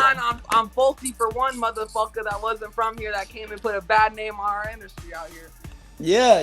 You see, and that gotta be spoken on too, because that motherfucker came around here try to sell hoop dreams to everybody, man. And I remember I used to tell these dudes, bro, y'all know he full of shit, right? Look what he driving. Look how he's hustling. He's at the door stressing you for $5. Yep, I remember all. Dude, that's funny as fuck. Small fucking the 239. Small, bro. Small. And you see, I'm that type. You know, I'm the type that'll look at you the real I'm one, grown, dog. Listen, I'm you a grown. real one. And you know what? You know what I always respected about you, my boy? When it came down to it, Chico, you went against the grain, bro. You went against the grain. And I seen when people showed love. I seen when people turned their back too. You feel me? But you still stood on what you stood on, regardless, and your blessings came, bro, because you know what it is. You ain't gonna play those games. I know the type of man you are. You ain't gonna play those games. Dog, you a father too, man. How you gonna look your child in the eye knowing you getting played out here? Yeah. Facts. Really though. Straight up. Really, I can't do it. I can't. How am I show up to the crib talking about, oh, you know, Diddy. It was Diddy. Oh, you talking about? Oh, it was Diddy. How you gonna be wearing matching? Understand? It was Diddy. Bro, how you gonna be wearing matching outfits, bro? Yeah. As a man, you can't be wearing matching outfits, dog. No passes. I don't even do that. I don't even do that with my girlfriend, bro. Like, the fuck? No passes. Hell no. Matching outfits with another dude, bro. Yeah, you know man. What I'm saying? But you see, on some real talk, dude, like we can't even talk about this shit like it's beyond us. Nah, this shit right here in our backyard, bro. Yeah. Yeah, Diddy be partying in Southwest Florida. He fit right in. Hey, Diddy be on College Parkway wild. He be on Del Prado, boy, Why breaking do the I see speed Diddy? limit. I see Diddy dancing to merengue or some shit, trying to get off. I his don't. foot, I motherfucker. don't want to see him do any of this. Hey, Diddy be at Red Bones throwing dollar bills at the waitresses. I'm not trying to see any of this. I ain't trying to see none of that shit. All right, so we've Oh, got this shit. established. Anybody trying to go to a Diddy party? Hey, I said I'm down, dog. I'm I'm down. down Hey, I tomorrow know what hey, night I'm we there know. before for. 10. Hey, thanks for Denzel. We know to leave by 10:30. Bitch, I'm gonna leave at 9:30. I'm gonna leave at 9:30 just to be safe. Yeah, no, I'm leaving by 9. I'm gonna leave at 9:30. Be like, why you leaving so early? Oh, dog, I'm getting old, dog. I'm getting old. Hey, my mama just had a heart attack, man. Yeah, I gotta go. I'm gonna come up with the illest Now I'm excuse. be like, bro, I gotta go record a track real quick. I might be back. Yep, I might be back. Remember, that's a Florida word, bro. That's a Yo, Florida thing. It's a Florida I thing, may be boy. back, bro. Hey, I'll call you back, bro. I mean, man, I'll talk to you in a week, bro. I'll see you tomorrow, bro. Yeah, I'll Oh call you shit. back, bro. I'll call you back. I'll be Just back. don't tell him you're going in the studio with Little Rod, no pun intended. Yeah, you're gonna be like, I want to know who he is. Lil Rod. Be like, we gonna knock out some bangers. You can't fuck with us Pause. unless you say Lil Rod. Lil Rod. Lil Rod. No pun intended. No pun intended. All right, And like so you gotta say the whole name now. The whole name. Lil Rod. Lil No. Rod. Oh shit. But yeah, man, I'm still down, dog. I ain't gonna lie to you. I'm down, dog. I ain't gonna I know what I'm there for. I don't know what y'all ain't I ain't showing up drinking for. shit. I'm breaking my own bottle. I bring I my ain't own gonna bottle. drink. Yeah. I'm breaking I'll my bring my own own bottle, bottle. right? Right? We gonna walk with that bitch with our own No, fucking I'm bottle, gonna bring a right? 12-pack of fucking Modelo. For real. I'll make sure that bitch is airtight sealed, but I'm carrying that shit with me, everybody. Has the gold flakes, so you know if someone opened it before. Exactly. Yep, the gold flake. Hey, while y'all worried about that shit, I'm trying to get somebody keys and drive off with that Ferrari. I'm out of here, bitch. Oh, you going I'm Cardi B out. their ass? I'm out. You Hey, going I'm Cardi here B? on Who took business. my Ferrari? I'm here on business, dog. Damn, bro.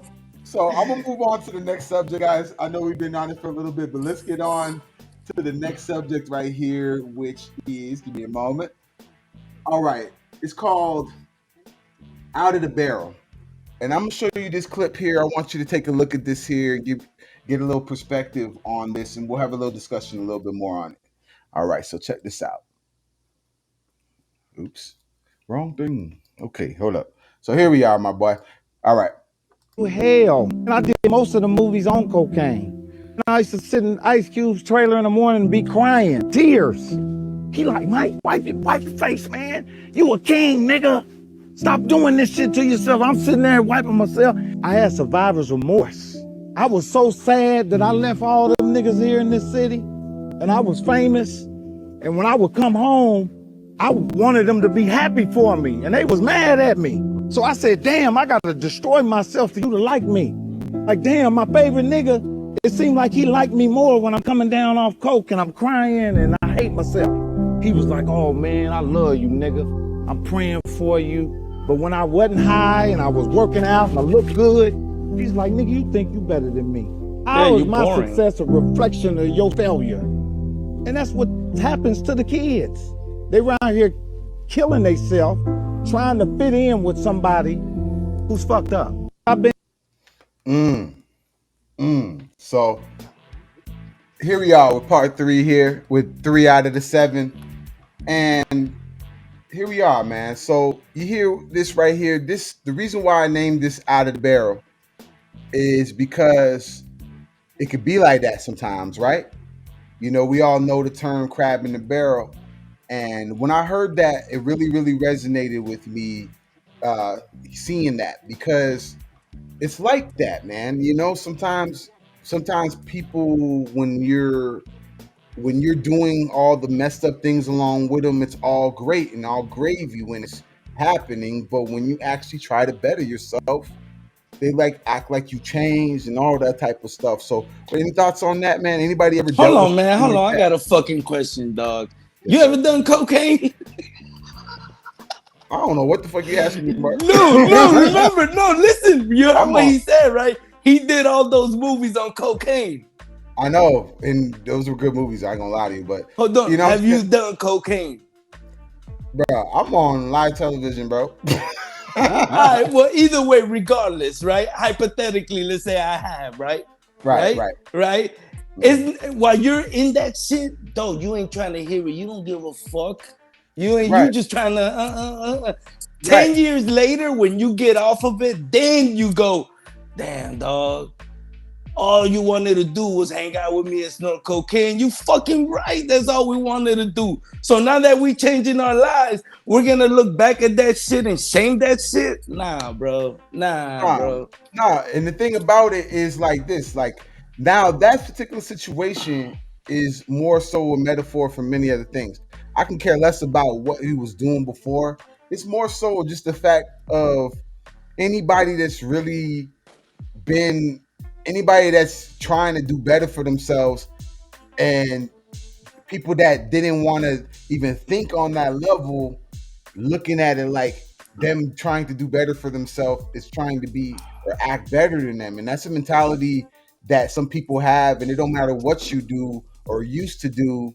And it's like, you know what? People evolve. That's the thing, you know what I mean? Well, People gotta that's evolve. fine, act better. Because to be honest, I'm only trying to better myself. Like, you know what I'm saying? At the end of the day, like if you're seeing or if I'm seeing, I don't look at people like, oh, you know, levels to this shit. Because I feel like everyone has a different time and place. You know what I'm saying? Like everyone's gonna shine at different times. You know what I'm saying? But at the end of the day, like you're at a battle with yourself. You know what I'm saying? Like at the end of the day, you should just feel better for someone for bettering their life if they're not doing any drugs, especially something like cocaine now with all the fentanyl right now and shit like that. So you should definitely be happy to have that person in your life still, because I'm not even gonna lie, I've lost. Wait, hold on, yo. Hold on. I gotta play devil's advocate. How would you feel if you were the homeboy he was talking about? It ain't like the homeboy was putting a gun to his head talking about, hey, Mike, come snort this shit.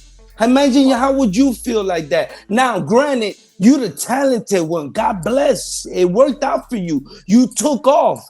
But unfortunately for me, I'm still in these circumstances. And now, because you all up there, you on your pedestal, now you're gonna make it seem like, oh, this motherfucker didn't want to be happy for me. He didn't want me to succeed. Nah, dog, I just didn't have the talent to succeed. You did. So now let's not play holier than thou and make it seem like, you know, I didn't want no good for you.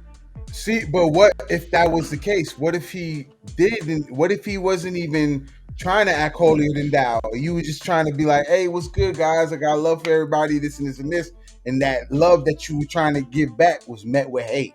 You didn't try to make anybody feel but here's bad. the problem, homie, right? Like, and I'm talking about from a real perspective, right? I've been through this shit, right? Like, you already know, like, you know, you grow, you leave and you grow. But when you go back, guess what? Them dudes is still on that shit. Right. We ain't here to judge nobody, dog. So, you know, it goes both ways. So now that I'm coming back, I gotta understand that this is no longer my environment. And I gotta understand this is just you. This is who you are. And I gotta respect that. And you know, I'm not gonna sit here and then go, damn, dog, you should have moved out to the burbs. Damn, you should have raised your family over here. Nah, Holmes, we ain't gonna do that. We ain't gonna look back and look at it like that. Now, here's the thing. Now, if it did happen, like if one of his homeboys did do that, go ahead. Let's be specific about that situation. But to generalize it, I don't think it's fair, dog, because everybody can't make it. Y'all know that. Y'all know when y'all make it to the next level, it's going to be less and less people around you. And it ain't like you could turn around and justify it by going, oh, this motherfucker didn't believe in me. He didn't, you know, he didn't trust like, you know, like, oh, like he should have, blah, blah, blah. No, we're not going to justify it. Let's be real. Look, everybody can't make it. You couldn't help me on this journey. Like, you know, you made it this far with me. I love you, appreciate you, but it's time for me to keep going. Right. You know, I but just want to play devil's advocate though, because I watched yeah, that interview and he was very like I don't know, he was sketchy about everything. You know what I'm saying? okay. See, I'm glad you said that because that was an excerpt. So I'm glad you said that because now it puts it in more context because I've seen just that clip. So you know what I mean. Now I was interpreting it from my own meaning and sense, but like I don't even really much care what the situation with Mike Epps so much as far as his specific thing. Yeah. It was just more so a metaphor of the fact of sometimes no matter what you do or how much love you show back, you may not get the love back, and there's nothing you can do about it. And uh, also the fact that sometimes people just grow away from each other. So I'm not knocking the fact of it because you're right. Not everybody's gonna be able to make it to that particular point or whatever. But also sometimes it maybe wasn't meant for everyone to be there. Some people, if you put them in that place, they're gonna fucking squander it anyway. So they weren't even meant to be in that kind of space. So But even if who are we to judge that? yeah, we Who are none of us, we? yeah, we're not. There's no one to judge that. You know what I'm saying? But like, I could understand that feeling of like, trying to do better and there being some resentment from people that you Yeah, really I was love. saying Like like as you long as love them, someone's better, you a know? better version of themselves, I don't really even care. And like, you shouldn't be the one to like hate on your other friends or but think because like if they're hating at the end of the day, they're hating at the end of the day. But like, you Yeah, shouldn't hate that's them how I for feel about it. That's being how in I feel that about life it. still. Just because you're better, you know what I'm saying, doesn't mean that you should cut ties with them. You know what I'm saying? You better yourself. You know what I'm saying? Unless it's gonna lead you back to that road, then you gotta be like, yo, homie, I can't fucking Can't chill with do you it because it's gonna bring you back down to that spot that you didn't need to be at. And that's crazy you say that because there's a lot of people that pull this whole, oh, the hood got love for me. I'm like, the hood got love for you, but the hood is fucking hungry too. Yeah, So it's no. like the hood got love for you, but only so much because if a motherfucker gotta eat, he ain't thinking about that love so much But anymore. homie, Depending on who the fuck it is. if you're cognizant of that, right? If you're understanding that these boys down here, they starving, they look at you like a meal ticket. How stupid are you to put yourself in that environment? Right, coming with chains, Because shining, doing all that. You see, but shouldn't that's even what be I'm there. saying. Because I've seen it in a real life situation. Homie come back, he playing bigger than everybody else. You get him mollywopped, and then you turn around and go, "Oh, them boys just hate us." Yeah, you were trying to stunt on them. That's why. Right. What did Tupac said? He was killed because he was blinded by a broken man's dreams. Blinded by a broken man's dreams. Yeah. You want to flash all this stuff in front of, somebody that don't got nothing? What you expect? But that's what I'm saying, right? That's what I'm saying. So when that happens, don't turn around and try to justify it like, oh, they some haters. They don't want me to succeed. They don't want me to make it nowhere. Nah, dude, you should be on your way. Like let me tell you something. When you focus on your craft and your journey, all of that other shit don't even matter, Holmes. Yeah. Don't even matter, dog. But you never know where that could come from because it could come from anywhere. It could come from your own blood. It can come from people that you really can't X out your life that easily. You know what I mean? There's people that you could be like, all right, whatever, bygones be bygones. But then there's some people that you tied to for the rest of your life just because they blood. And we have choices. Yeah. We have look at what y'all been through on this local scene, right? Don't y'all have the choice to walk away? Where you think I've been for the last 6 months with comedy? Some fucked up shit happened last year during the summer, and before I lose it again, I walk away. I got a choice. I learned that I have a choice to walk away because if I handle it the way I want to, I'll probably be still down at the county. Exactly. So is it worth it? Nah, I walk away. Not worth it. But then in that situation, I could turn around and call them dudes some hoe ass motherfuckers because that's what they are. I'm gonna call it what it is. Yeah. But I'm not gonna turn around and be like, oh, they some haters. Nah, bro, it's just some hoe ass motherfuckers, dog. I ain't gonna give them that much credence. They ain't even deserve it. They ain't deserve it. Exactly. You just keep it moving. You know what your worth is. You keep it moving. You Oh know. yeah, man. Yeah. All right. So I'm about to move on. I'm getting a little going. I'm gonna go on to this next subject right here, and this is one that's about something that happened actually right here in the Cape. I don't know if you guys heard about this. This one's called Green Lights in Cape Coral. Oh yeah. So we're gonna take a look at this here, this excerpt here, and see what this is about. Hopefully, you guys can give me a little I've answer. been through hell. Oh my gosh, look at my face. I can't shit. I'm constipated. Ooh. Is that Mike Epps? Mike Epps' face is Yeah. still on screen. That's hilarious. No, you can't let the comedians get man. You just gotta roast. You're such a hater. Go ahead, though. Go ahead. Let's see this. Let's see this. It's gotta be fun.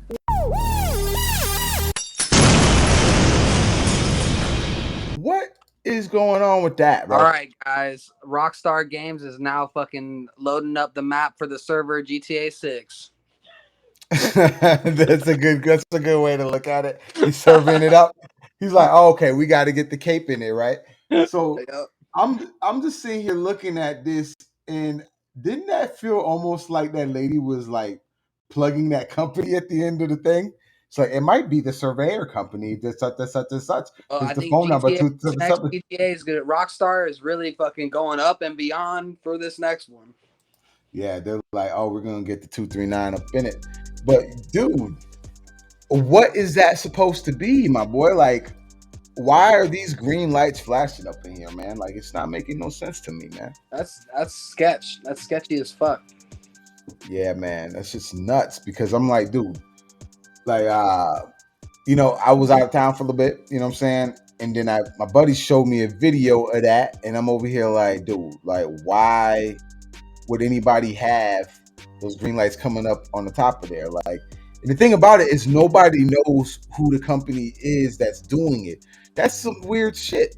Green lights flashing on top seem like some freaking like doomsday freaking martial law shit, bro. Nobody, especially if they're doing it in the middle of the night. You know what I mean? I have no idea. That's Without just, an announcement or anything. It's very bizarre and very odd and strange. You know, especially without having any kind of notice or anything like that. Especially with all these people out here. People are very nosy and they want to know what's going on. But for something like that, why wouldn't you tell nobody? You know what I mean? It just seems very, very, very fishy. But yeah, I don't know what it could possibly be, man. well, I'm not gonna lie. If it was a big deal, I think the military would check what flight took that pattern that night and would have gotten to the bottom of it. You know what I'm saying? Like if it was a real like huge issue, if it was like security issues, why like public security. You know what I'm saying? Yeah. But who knows, bro? I Knows, man. GTA Rockstar Games is really going above and beyond with this next one, bro. Yeah, they definitely getting that landscape. They're getting that fucking Cape Coral landscape going on with it. That fucking map is gonna be on point, bro. That's just nuts, man. So yeah, man. Green lights in Cape Coral, guys. That's a new one. You know what I mean? Aliens in Miami and green lights in Cape Coral, Florida. What else do you have to show us? Damn, I missed it, man. My phone died. It's all good, dude. Like these Yeah. green lights were shining up in Cape Coral, bro. And for some odd reason, the green lights, these lights were showing. No one knows who these lights came from, or I mean, where these lights came from. And the fact of the matter is, you know, they're popping up at night, and it's like to the point it's disruptive. I mean, if I'm sleeping at night and I see a bunch of green lights flashing, I'm like, what the fuck? The aliens coming? Why it gotta be green? I ain't never seen no green lights flashing. How many ghetto birds have you seen with a fucking green light? Hey, dog, it's Elon Musk, man. Starlink. No, I said it's GTA Right. Rockstar. Rockstar Games is gonna load up a nice server on this one. Oh shit! Yeah. Right. Hey, the simulation got real. Got real. That's Shit. Agent Smith in this bitch. These some good, The fucking this, whenever right? you fucking put the Apple Vision Pro to fucking that fucking game, Rockstar games, when they fucking come out on Apple, it's gonna be real life. Man, the haptics on that shit gonna be crazy too, dog. That shit is I'm going wild. straight to the massage parlor. All right, so guys, I'm about to move on to this next subject right here. All right, we have 5, the showdown, rappers versus MCs. I'm gonna play this segment right here, but I'm gonna Damn, go. why you gonna do it like that? Oh boy. Yes, this is when we're gonna have to do. Damn. So before I get to that subject, I'm gonna retract real quick. I'm gonna backtrack.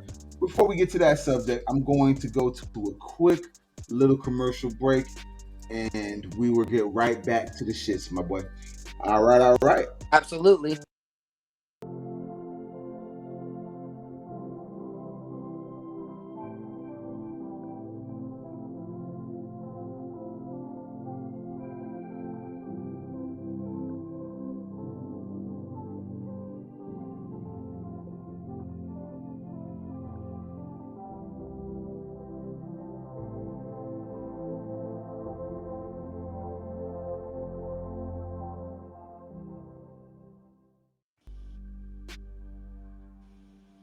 Too many rappers, not enough motherfucking MCs, you dig? Is Ice Spice an MC? Ice Spice is a rapper. What's the difference between an MC and a rapper? A rapper speaks for the money. An MC speaks for the culture. Is Drake MC? Drake is a rapper. J. Cole, MC. Kendrick, MC. What about Lil Nas X? Rapper. Are rappers greedy? Rappers are greedy. MCs are righteous. Greed is a trait of the devil. MCs are gods. Rappers are the devil. Oh, I know that's gonna spark some controversy to somebody, boy. So, what are your thoughts on this, guys? When it comes down to it, we have the showdown. The rapper versus the MC. I wouldn't consider the rapper MC devil angel or whatever. I don't think about that. I'm that's a little too deep with that. Yeah. True that. There's definitely a MC and there's a rapper, and like J. Cole, Eminem, those are MCs. Like a rapper would be Travis Scott, Ice Spice, you know what I'm saying? Like definitely, yeah. That's true to some levels, yes. It's true to some levels, and it's also true because it's like I feel like even in other genres, like you know how we talked about the Beatles earlier, there's the music that was the palatable music that wasn't that thought-provoking as opposed to the music that came from the heart. That right there has always been the conflict or the battle in music between I feel the industry's been in the middle of it, but there's always been the battle of the content versus the lack of content. And that's kind of more and more I look back at it in the music industry, it's always been around. If you find a Beatle, you want 5 more, they want 5 more Beatles. You know? Man, dude, you know what I think this conversation really should lead to is like, what is your purpose? What are you here for? Like, are you really here to, like, you know, write some really tight 16s and kill it with the flow and just, you know, do it that way? Or we here to get paid? Because, you know, like, it doesn't matter. Like, I'm sure, like, a Drake, you know, you're not going to sit a Drake there and be like a UMC or a rapper. Bitch, I'm rich. And you're not going to sit like a J. Cole down and be like, are you MC or a rapper? He's going to be like, it doesn't matter. I'm respected. Right. So what are you here for? What are we here for? Exactly. That's why I always put myself under the umbrella of artist. I wouldn't say I'm a rapper or entertainer or any of that. Like, I'm just an artist, bro. And like, you're gonna have an opinion. That's why you're having an opinion on me regardless if it's good or bad. I don't want fucking you to say I'm a singer. I don't want you to say I'm a rapper or MC. I'm just fucking, I make art, bro. It's some shit that you're gonna have an opinion. Like I said, you're having an opinion on. Plus, it. listen, do everything. You're not gonna help them box you in anyways. Once you start accepting these labels, now you're getting boxed in. Now you're giving a person over here an excuse to say, I don't like you. Oh, I don't like you because you're not an MC. You're a rapper. Right. I'm an artist. Yep. I'm an artist. Let me tell you something. Would y'all consider Trick Daddy a rapper or an MC? I consider him an MC because there's substance to his music. Yeah. Whether he's the most lyrical guy in the world, I think we'll talk about it on one of the other podcasts. Like we said, Trick be like, first of all, y'all hoes should know nigga don't work for y'all. And then after that, he'll be like, hey man, the holiday. Go, yeah, go listen You to know that. what I mean? Yeah. He had songs that were like really meant for the soul. And I feel like an MC, whether he has the most lyrics or not, is someone that feeds the soul. You know what's crazy? You know, in comedy, at a comedy show, there's always an actual MC. Yeah, a host, right? Like a host. Yeah. And Yeah. guess what? The MC, he's not there to take over the show or be the headliner. He's there to set it up for everybody else. You know, you go on stage, everybody makes some noise. You know, everybody here for the first time. Anybody celebrating anything? You know, where you from? Anybody from out of town? Blah, blah, blah. You guys ready for your next act? Make some noise. Yeah, Right. I post a couple times in my day. I like it. I like hosting. But that's what I'm saying. Like, you know, an MC is not really like, you know, like, I guess our definition, what's an MC? Master of ceremony. We're thinking of somebody that's, you know, I guess a hip hop artist versus a rapper. True. MC Whenever I created Mike Klappa's, whenever I was 16, that was Mike Klappa's MC, but my middle name's Michael. So, you know, it's like kind of like a tone to me, but it's a tone to the MC. Yeah. You know, MC for sure. Right. So that's crazy that it's very true that you're saying like MC is more of like a energy. You know what I'm saying? Instead of like, you know, just saying to say shit. You know what I'm saying? Yeah, I like that you're saying it like that. That's crazy. But now I enlightened you a little bit behind my name and shit. Like Mike Klappa's was originally because I traded the band life to the rap, and I was like, you know what? I got home into me, the craft, and energy. And then Klappa's, you know, I feel like Klappa's, every time you hear that word, you're gonna hear, you know, you think of something creatively, and that's why I want to home to. You know what I'm saying? When you hear my name, Mike Klappa's, it was depending on where you come from. All my, you know, all my people in the streets, you know, they think of crazy shit. You know what I'm saying? All the people that are innocent, they're like, oh, Mike Klappa's, you know what I'm saying? Yeah. All my people that are perverted as fuck, they're like, oh, he's clapping booty cheeks. You know what I'm saying? So that's what I love about it. Like you literally, my name is whatever you think it is. You know what I'm saying? Right. You know what? There was a perfect example of that, of people, of what the art can be interpreted as earlier today when you were talking about your new album that you got coming up. What was the name of it again? War of the Roses. War of the Roses. You see how you had your interpretation. You see how Chico had his interpretation of it, and that's really the beauty. A lot of my in it. art, actually, all my bars too are a lot of it is in the air. I don't say it very direct shit. I say more like shit that I trigger shit, and like you create whatever it is. You know what I'm saying? I can say multiple things, and you can think of a girl, a gun, or fucking a dollar bill, whatever you even think of. It's all up to your own interpretation. That's why I like my art, because that's why I consider myself more of an artist. I let my listeners really judge whatever they interpret, and I'm a mysterious, so I don't enlighten or speak on what I talk about, so I leave it up to them. Like, so I don't be like, oh, that's what I meant. You know what I'm saying? I leave it up to them. You know? And you know what's crazy with comedy? You can't do that. With music, you can like do the double entendres, the innuendos, all of that. When you're on stage telling a joke, dog, like you gotta be specific with what you're saying, or else they're not gonna catch the reference or the joke, much less the punchline. So so when you're doing what you're doing, you have that opportunity to kind Plus of. it's for everyone though. That's another thing. The shit in my music, I write out to the beat, but if you catch it, you catch it. I don't really care. You don't even have to catch it. As long as you like the song, it's cool with me. You know what I'm saying? Like even Highway was generally, to be honest, I was in a really bad situation, and I literally wrote Highway practically on my break for lunch. I hit my homie with the studio, and I had all my equipment. I pulled up there and recorded Highway, and I just literally, that song, I was stressing about a situation, and I'll hit you up about that shit. Yo, I can hear it in your flow. Now that you tell me that, I can hear it. Yeah, I can hear it. Now I gotta hear Highway now. Shout out Does Charisma. He made that beat to that song, and actually, it was the whole situation. He knows the whole situation. Okay, hold on. Yeah, we gotta get him on here too, man. Hold on. I got a question for both of y'all. So, What do y'all consider yourselves? MCs or rappers? I'm an artist. Okay, Luke. Yes. Artist? I am Would you MC But or my rapper? name is homage to MCs. If that says anything, though. honestly, guys, I am a rock and roll animal. I'm a rock and roll animal. I'm a rock and roll animal, guys. You're an That's what artist too. I would consider you an artist too, Lou.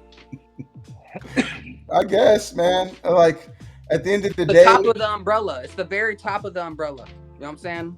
yeah. But you know, I've over the years I started realizing I'm just a creator of some sorts because, you know, I just like to create. You know, whatever avenue it is, I just like being around creation. I don't know anything about comedy, but I like being around it.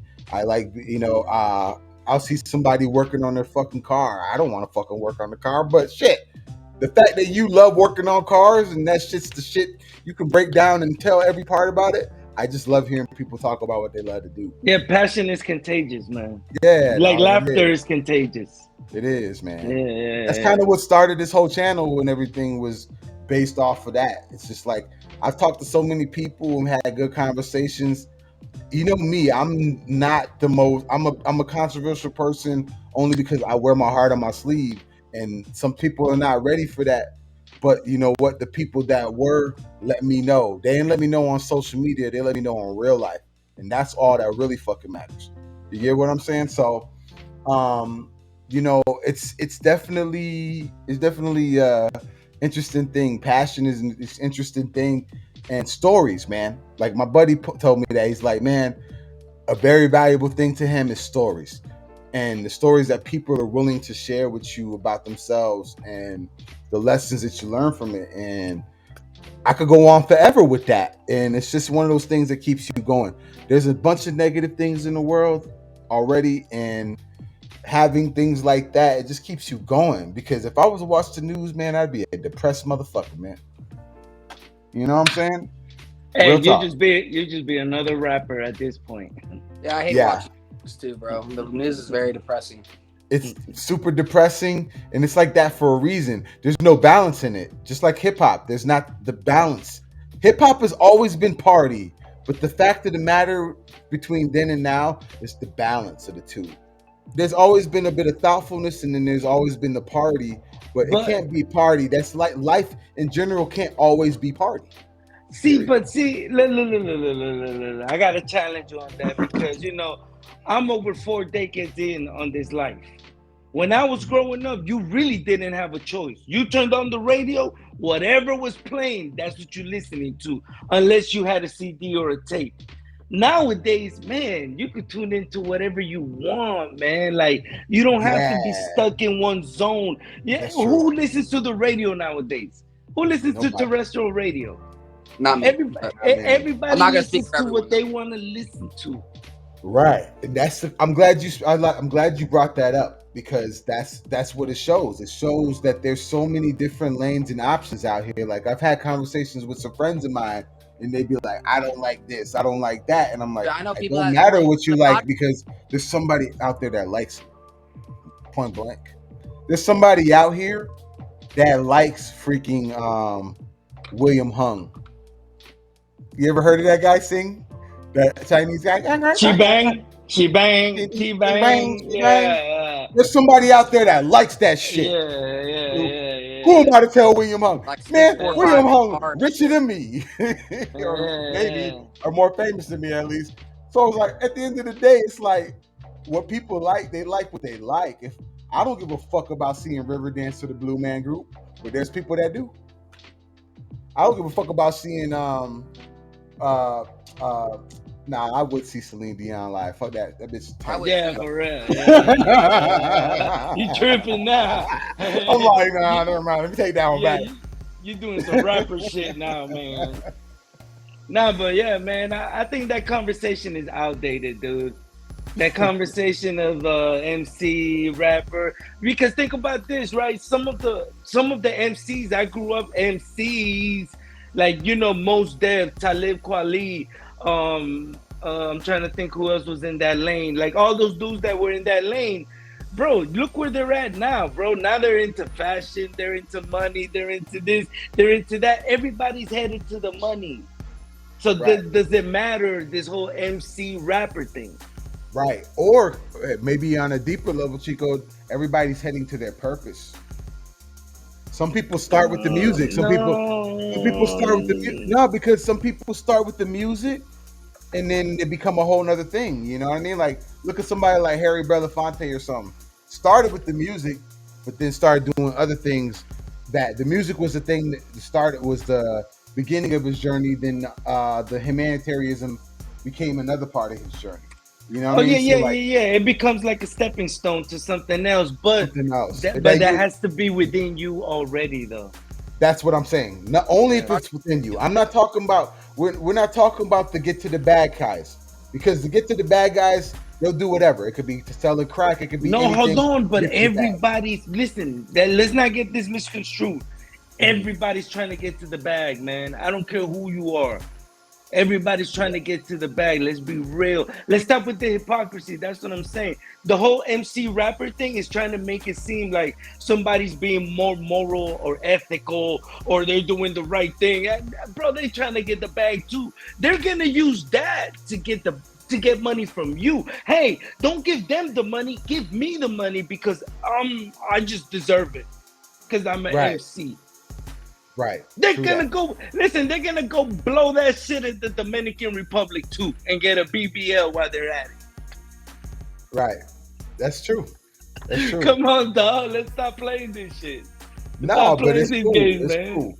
It's cool because that's true though. You know what I'm saying? That's why everything.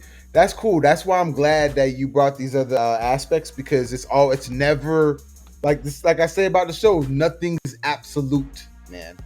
You get what I'm saying? Even though I have my gripes about certain things, I can never have anything be completely 100% absolute when it comes down to how it is. So you're right, because a lot of those things a lot of those reasons are, both reasons are valid in a sense. You know what I'm saying? So you're right, because what's the commonality though? The commonality is that everybody's trying to get heard, everybody's trying to get paid.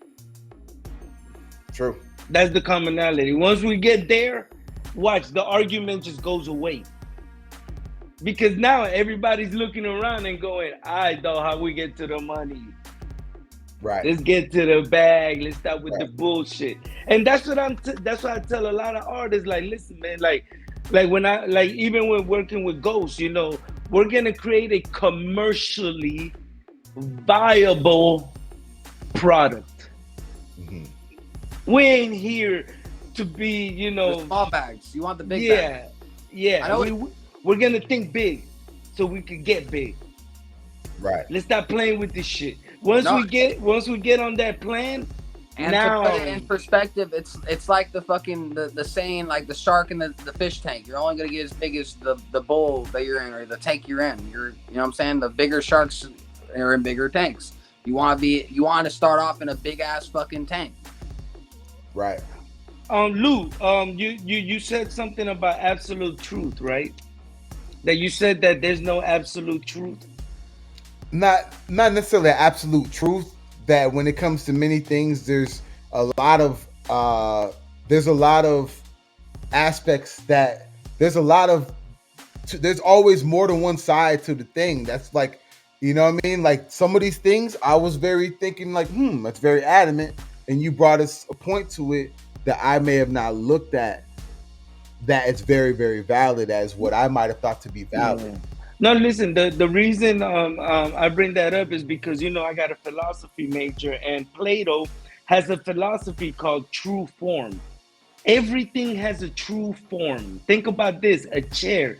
A chair could have 3 legs, 4 legs, 5 legs, 6 legs, 1 leg, but it serves one function, and that's to be a chair. The same thing is with truth, with life. There is always a true form of what's right and wrong. For example, let's say killing. There's always a true form of living, right? Living is right, but then killing is always going to be wrong. It don't matter how you justify it, which way you look at it. We're not meant to kill each other. There's always a true form to it. There Right. might not be, it's just to add on to what you were saying. There might not be an absolute truth, but there's a true form to it. And the thing is, if you take that philosophy of Plato, of a true form, and apply it to yourself, now you're ready for the world. You understand? Because now you understand who the true you is. There's a true you. And once you accept that, the world has to accept it as well. Damn. Yeah. No, Thank you for that. Thank you. $100 worth of game. Hey, listen, them student loans come in handy. Fannie Mae. $70,000 later. Yeah, right? Fannie Mae and Freddie Mac, Shout I out to gotta Fannie show Mae. Shout out to Fannie Mae for this great. Shout out to Fannie Mae for this production. I was like, nah, that's some real shit though. That is some fucking real shit, man. Damn, I needed to hear that. So I'm about to move on to the next subject right here. It is called the local scene, man. And we've kind of touched on that subject before the show and throughout a little bit. And, just to let you guys know, we're out here in the 239, guys. You know what I mean? I got to remind them, man. We got to let these cats know because, man, there's so many things going here. Like, hold it, here we. But break it down. What's the 239, man? Let's break it down, guys. 239. For y'all that don't know, 239 is Southwest Florida. Has anybody heard of this place called Miami? Of course you have. We're the other side of that. You know what I'm saying? We're right on the other side of that coast. And we have honestly been putting a lot of work, and we have been working with, we've been doing some really great things where we are. And it's crazy because people are starting to kind of notice this and notice that, over the years. And whether it's been the biggest impact, these building blocks have been made. I feel like there's a story to be told about this place when it's all said and done. But when it comes to the local scene here, like we mentioned earlier, we're talking about the comedy thing. It's a very selective scene because the climate of the place is a very conservative place, in my opinion. But what's your thoughts on that, guys? What's your thoughts on the scene? I feel like we have so much great talent here. All right, let me break it down from a sociological perspective, right? If you look at Southwest Florida 20 years ago, right, 2004, 2005, do y'all remember what this was like? This was retirement community, like for real. 8 or 9, or probably. Okay, this was I was already in the shores, but it was a retirement community. Everywhere you went, like the only people that had expendable income for entertainment were older white retirees. So all these local venues were catering to them. All right. So we fast forward 20 years later. Who has the money today? That same demographic is the one with the money. The retirees that have the 401ks, that have this, that, and the third. They're the ones with the expendable income. And they don't want to see no fucking rap. They don't want to see no comedy that's talking about some hip hop shit or some other roses shit. Just so I have a whole singy song album, just so they can't say, "Oh no, we can't perform rap." I got a whole album dedicated to sing songs, bro. See, and that's a challenge that everybody has to take on, because unless you're gonna pack it up and move to go find your audience, and you're stuck here, what you gonna do about it? You go keep crying, "Oh, these people don't support me. These people don't care. They don't understand me." Come on. At some point, you gotta push through it. Right. I ain't gonna lie to you, bro. Chico, I ain't gonna lie to you. I had a point where I went through that myself, man, where I was just like, man, this and this, this and this and this. But it's like, you know what? Your tribe is your tribe, and they may not be where you stay at right now. Well, listen, and for me, once I started producing my own comedy shows and my own events and getting into the business side of it, that's when my perspective changed, because now I'm going, okay, who's the people that go to these clubs and these events? It's these people with the expendable income. Who are these people? Where they're this specific demographic. So now, if I want to get paid, you know, call it what you want. I'm playing the game. I'm trying to get that bag. I'm trying to get 20, 30 people to walk through that door and pay me $15 a ticket, plus spend money at the bar, plus buy some food. So then at the end of the night, hopefully they made enough money, they could break me off. But that took me making that sacrifice as well and being conscious. Am I going to keep fighting a losing battle?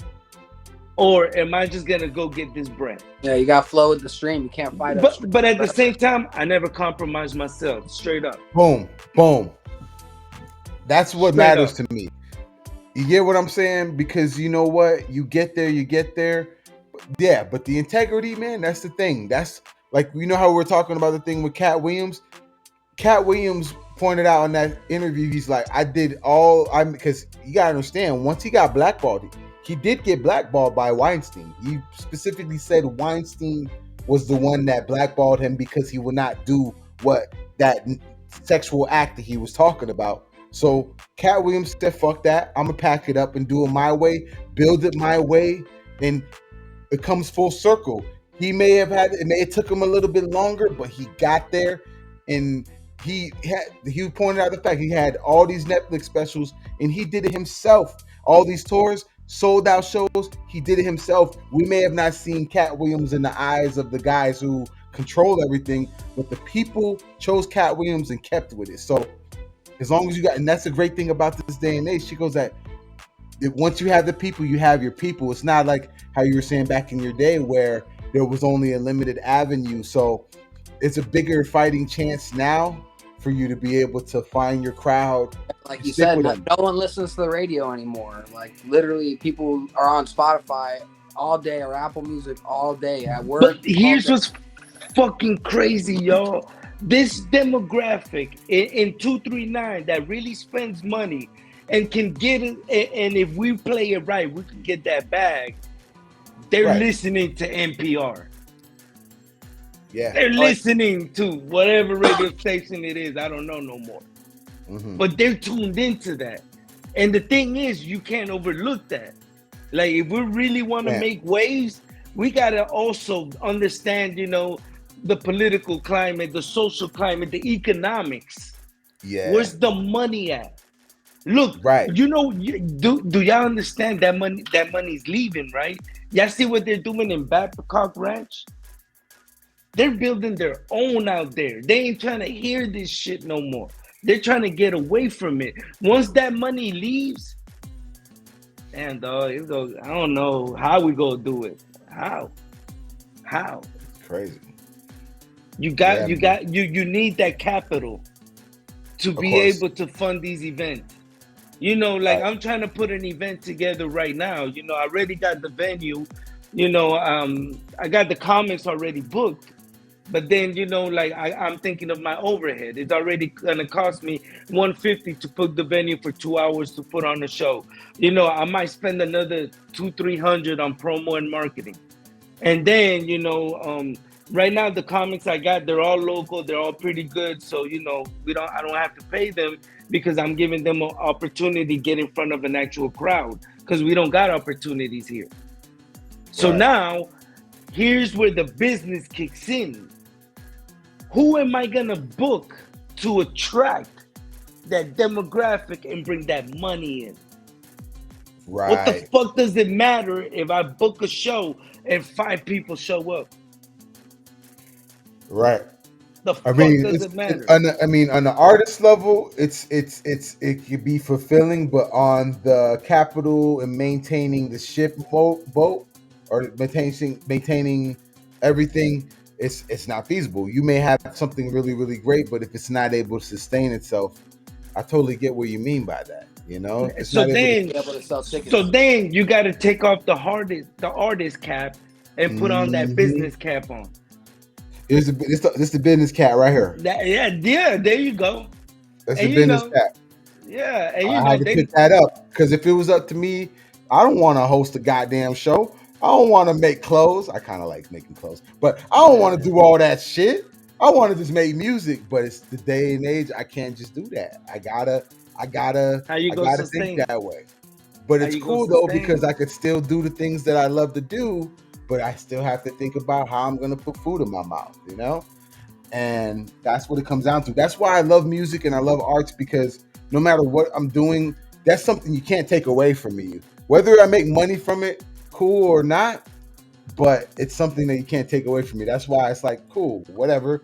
It may or may not go where I want it to go, but I know I did it and I can live with the fact that I put that out there. Nah, homie.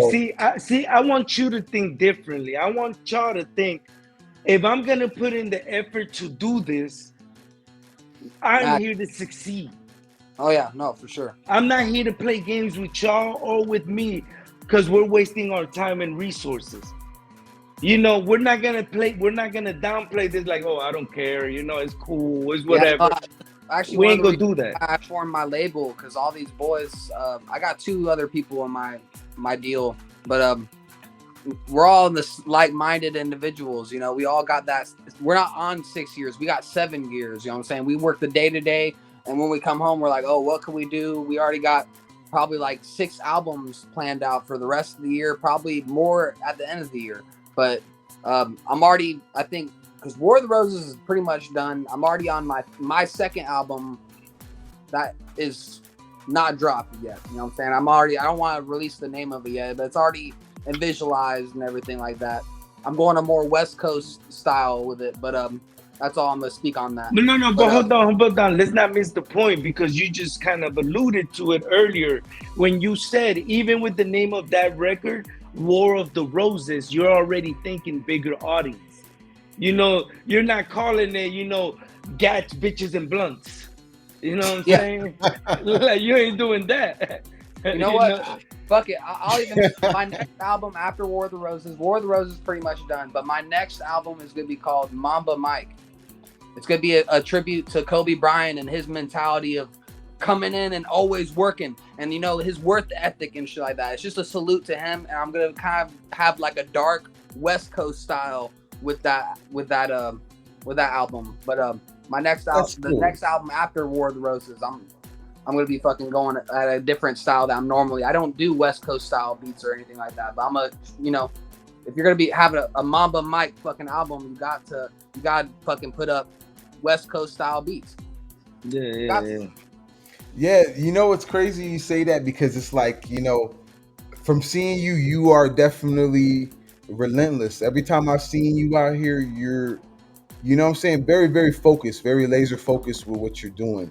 Oh And yeah, I finally got a team together, and that was what I wanted. I wanted to get a good team together where I could focus on the art and worry about more art and creating more content and meaningful stuff. You know what I'm saying? And also, like, branding wise, I wanted to be able to worry about my brand as well. Like, let alone, I needed a team, so that's why I created my label.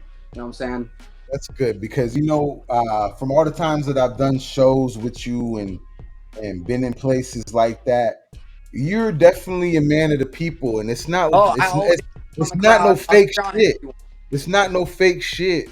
That's why I like it. Ain't no fake shit. It's like, you a man of the people. You genuinely give a fuck about people. I've seen you come in, pull up with different walks of life, people like that. I remember one time you said somebody that was your neighbor or something like that. They came to the Yep. show. You know what I'm saying? Yo, I'm like, that's just what I'm 70-year-old. talking She was a about. 70-year-old woman. Yeah, coming to see dude. my show. To type your deal. show. Shit Yep. like that, those kind of connections, things like that, shit like that is stuff that it's bigger than all this stuff sometimes, man, because you know what? At the end of the day, you take all the resources away, the biggest resource at the end of the day is people.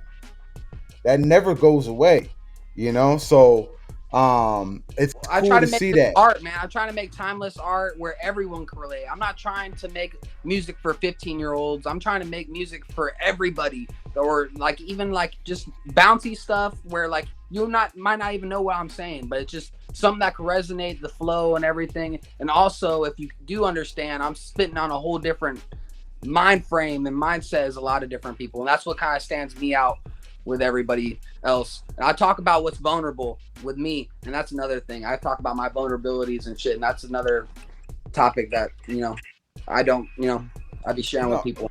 Right, but that's the thing I like about it, because when I heard your music, which ones are something, Rolling through the night, I've been dancing on Oh, yeah, the night. I've been crashing my whole life and yeah, rolling up the potion. When I yeah. heard that, I was like, "Damn, dog, that shit made me feel some shit." Because there's a lot of music that be mind numbing music, you know, and I'm just like listening to it. But when I had Well, something that kind of Luther, I puts me in made the in the spot, mindset because everyone I had a couple of different friend groups kind of turn on me and like kind of just start throwing shade on me. And I'm just like, dude, I don't do anything besides just work really hard. And if you start bullshitting, I'm gonna point you out and like, yo, you bullshit. And all because you're my boy, don't mean I'm not gonna not say that shit. You know what I'm saying? I'm gonna say it to you like, yo, you fucking up, homie, and don't fuck with me like, yo, all because I said something. But I had a bunch of people planning me as like an evil or bad person because I was talking or saying something to them. You know what I'm saying? But I ended up running with it. I was like, okay, I'm gonna be the villain. I wrote Lex Luthor because like I was talking about kryptonite. I was like mixing up the potion, about to grip the Sprite. I've been running out these circles, pack the kryptonite. I've been crashing my rushing my whole whole life. life, The villain rolling up always, the always, potent. evil always doesn't win. The evil always loses. You know what I'm saying? So I'm gonna be crashing. I'm crashing and burning, and I'm mixing up that potion. You know what I'm saying? And going, y'all paying me as a villain. I'm only gonna write it out. Whatever you know, it is what it is. That Yeah, Lex Luthor track's but a you know fire. what? Check this out. Everyone's a villain to someone. You know what I mean? I could be the villain just because I'm trying to, like we mentioned, I could be trying to do I could be the one trying to do good with his life, and I'm the villain because I'm not the guy that you used to know, or the person that you know that made you feel justified in your wrongdoing or something, you know? So someone's a villain to somebody. I mean, think about it. Martin Luther King was fucking trying to preach what he was preaching, and somebody said, looked at him like a villain, you know? You just So truth. yeah. That's So not the same. No, it's not the same because think about mhm. this, y'all. Mary Shelley's Frankenstein. Y'all familiar with the story, right? Victor Yeah. Frankenstein creates the monster.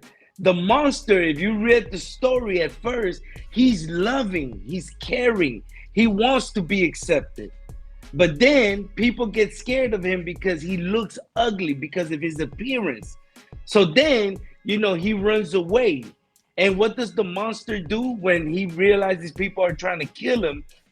Guess Comes the what? villain. He becomes the monster that they were pointing him to be. That's what Lex Luthor is. Yes. But Right there. hold That's on, what hold Lex on, Luthor y'all. Hold on, No, y'all. he was just There's saying the that that's what the difference, but song's there's about. the difference, but there's the no, I get that part. But there's the difference between, Frankenstein and Mary Shelley's book and somebody like a Martin Luther King that didn't succumb to the hate and become the hate he was trying to fight. These man spitting fact. Chico spitting facts. Yo, No, because right. I went through that in the comedy scene. When there was hate, like, okay, yeah, hate. See, when I call it hate, is because they were stopping my paper. If it didn't involve my money, it don't matter. Talk all the shit you want. I'll slap the shit out of you. It's all good. But once it got into, now you're blocking my shows. I can't book a venue. I can't book this, and that, and the third. Now we have a problem. And I could have turned around and fucked up this whole scene, made it look really bad. But I was like, nah, dog, I'm gonna really show y'all how to handle this. Right. As you stepped out, because there was a situation. I don't want to get too detailed with it, but I remember we talked about that shit, Chico, and I I said, walked away. them boys did you wrong, bro. I'm like, them boys did you wrong. And the craziest thing about it is that you had the fucking people. They didn't like it, but the people that they were like thinking that were not gonna like it actually did, and they're even more mad because they thought, oh no, this is inappropriate. But then you find out the fucking people that they thought were gonna say it was inappropriate actually liked it. Now it's like, see, I proved you wrong. Now y'all bitches want to hate and stop when you know it could be something profitable for you, but now you ain't even thinking about the fact that this is good product anymore. You're thinking about how, oh, I don't like you because I don't like you. And that's the fuck nigga shit that I don't like. No, but once again, I refuse to become that fuck boy. I wasn't gonna play that game. I wasn't gonna go gossip like y'all did. I wasn't gonna try to stop y'all paper because y'all wasn't making no paper. Let's be real. I was the one producing shows and getting budgets and all of that, and y'all did what y'all did. And guess what? It's cool because now, and this was like 2-3 years ago. Now today, all them people gone. Like literally gone. Gone. Nobody even wants to hear that shit from them. Now we don't care.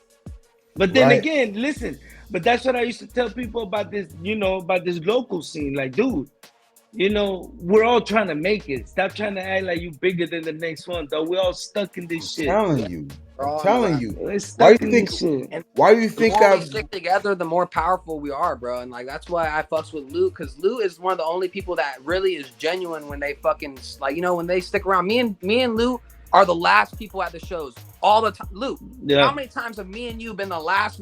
Like we're the last 4 people in the building, bro. So many times. So many times, bro. Always me and Luke. That's literally. Bro, like you know what I'm saying. I'll never forget this, and I'm gonna give a shout out to all these cats because it was a good vibe that I didn't get all the time. I went to this one show. It was you. It was Mike Clappers. It was you. It was Dose Charisma, my boy Cody. It was Killer Vanilla. It was fucking what's his name? Mateo. My boy Mayan Culture. That's my nigga too. Like y'all boys showed so much love, and it was like, damn, dog. It made me have to get off it made my bitterness go away. You know what I'm saying? I had to tuck my bitterness away because I'm like, you know what? Maybe not everybody is like that. There's people out here that really are supporting. I need to give it a chance sometimes because sometimes when you get so much hate or whatever, it makes you, like you said, it could turn you to the fucking villain. You know what I'm saying? When you really had good intentions in the beginning and just being in a place where people were genuinely, y'all didn't want nothing from me, dog. And y'all supported me. That's why I fuck with y'all. You hear what I'm saying? So that kind of environment is the kind of environment that I want to build on here. I want to build an environment where we connect with each other, man. We don't want nothing from each other other than hold on. But then again, that's another lesson, a hard lesson that all of us had to learn at some point. Support those who support you. True. Come on. It can't be for everybody. Stop trying to chase that crowd. If they already decided they ain't rocking with you, what the fuck you doing, man? Move on, man. These people over here waiting for you. You ignoring them for them. Dog. Thank you. Thank you for telling me that. That's what I to shows and supporting artists, like going all the way to North Florida, but you ain't pulling up to none of the local shows. You tripping? Yeah. It's because you know what it is, brother, and that's kind of what I've been done with. I'm done with people that can't take the time to see your value when it's time. They only see your value when it's at a certain scale, or they just sit there and scan your value and be like, "Oh, you're not big enough." But it's like, whatever, bro. That I don't really, ain't working with. You know what I'm saying? If I ain't previously, in the works with, like the door's closed. You know what I'm saying? I'm definitely. If we ain't talking, I'm not definitely talking now for sure. I'm too busy working on my label, bro, to be real. Yeah, like I have a saying that said, if you turn your back, keep that motherfucker turned. You know what I'm saying? If you turn your back, keep that shit turned, bro. Don't come with that Johnny come lately shit, man. I'm gonna be an asshole about it because it's like at the end of the day, bro, I know my heart, and it's like, you know what? I ain't gonna lie. There's been times in my life where my good heart's got me fucked up in the game. You feel me? For being a good motherfucker. And it's like, you know what? Sometimes you gotta be like, hey, it can't be that way. But I do not want to compromise. I don't want to compromise what that is. Whatever it is that y'all like or whatever, or fuck with about me, that I don't want to lose just because somebody else chooses to be the way that they are. You know what I'm saying? Let me fucking tell you something. My list of blocked accounts on social media, I got pages, bitch. I ain't playing with y'all. Stop playing with me. Hey, listen, it's okay. I don't need that aggravation. Block, bitch. Because if you go around that block, it's going down. Besides that, y'all full of shit. Y'all full of shit, dog. But yeah, support those who support you, man. You know, really, that's what every scene comes down to, dog. And You know, some people go rock with you, some people not, man. It's all good, man. You know, just Yeah. you know, like you know, I got kids, man. Like, and that's some real talk. Hey, don't become that hateful person that's hating on you. All right, Don't do that. so check this out. I got this tattoo, right? I'm gonna show you this tattoo. It's a tattoo. You know who Darth Vader is, obviously, right? Yeah. I got this tattoo. It's kind of fucked up, but it's a tattoo of Darth Vader, right? And it says on it the story of Anakin, which is it basically tells Anakin's story. It says, Yeah. love is a bitch, Anakin." It's what it says on my arm, right? And the reason why I say this is because the whole reason why Darth Vader became Darth Vader was because of the love that he had for Padme, and due to the fact of sometimes showing love and not getting it back and going through all that bitterness sometimes could turn you to a bitter man. And I made this tattoo. What it means to me is that despite that, you know, this was more so given towards a relationship I was in. And it was like, you know what? I'm not going to let the fact that this bad relationship make me a fucking tyrant in the next one. And that's what it means. It's like, you know what? You know, you can't let the negativity of the world Man, but hold on, change that, you homie. know? You know, like on some real talk. You know, me and you, we always talk for real, for real. But Yeah. in that situation, don't you think that maybe you failed yourself as far as expectations? In that situation, yes. Thank you. At least you're real about it. You're real about it. Because, you know, a lot of us, we do that to ourselves. You know, you meet somebody, you want to rock with somebody, but then in your mind, you're expecting one thing or thinking one thing until, you know, the truth reveals itself. But then Right. at that point, you know, how much did I play into that? You know, why Mm-hmm. did I expect this shit from you when I don't even fucking know you? Right. Or it's like trying to sometimes see something in somebody that you know is bad, but the fact of you trying so hard to do it to save them or whichever, it could drag And you then down. playing devil's advocate, right? Because people do Mhm, fall into that. A lot mhm. of times, once again, going back to the other conversation, people be thirsty, dog. They be Yeah, thirsty. They'll overlook some real shit to try to be in the room or be next to someone. true that. That's true that. That's so true. You overlook. You put your guard down for things because your eyes. You get tunnel vision almost of it. You know that Yeah. makes perfect sense, man. But as far as this local scene, man, here I'm gonna just give y'all one more thing, and then whatever you want to do.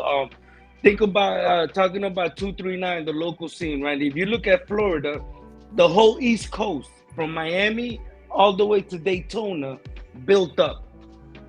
Even almost to the middle of Florida, it's all built up. There's no more money to invest over there. The West Coast, it's building up. Yeah, see Fort Myers, you know, down in Naples, you know, they're already building up. Northport, Port Charlotte, there's a lot of building going on there. If y'all see what's going on in Sarasota, man, it's moving so fast. Cause you know, usually Sarasota's so crazy. it starts down south and then moves up slowly. No, it's really from Naples to Sarasota, the whole West Coast. This is the money's coming, man. It's coming. It's coming, and I think when Yeah. it's ready, I feel like that's why I believe in the 239 so much in this area so much because I feel like something's we may not know what it is, but I know for a fact something's brewing out here. And We see all I the want money. We see the yeah, money. yeah, The Oh, without a investment. doubt.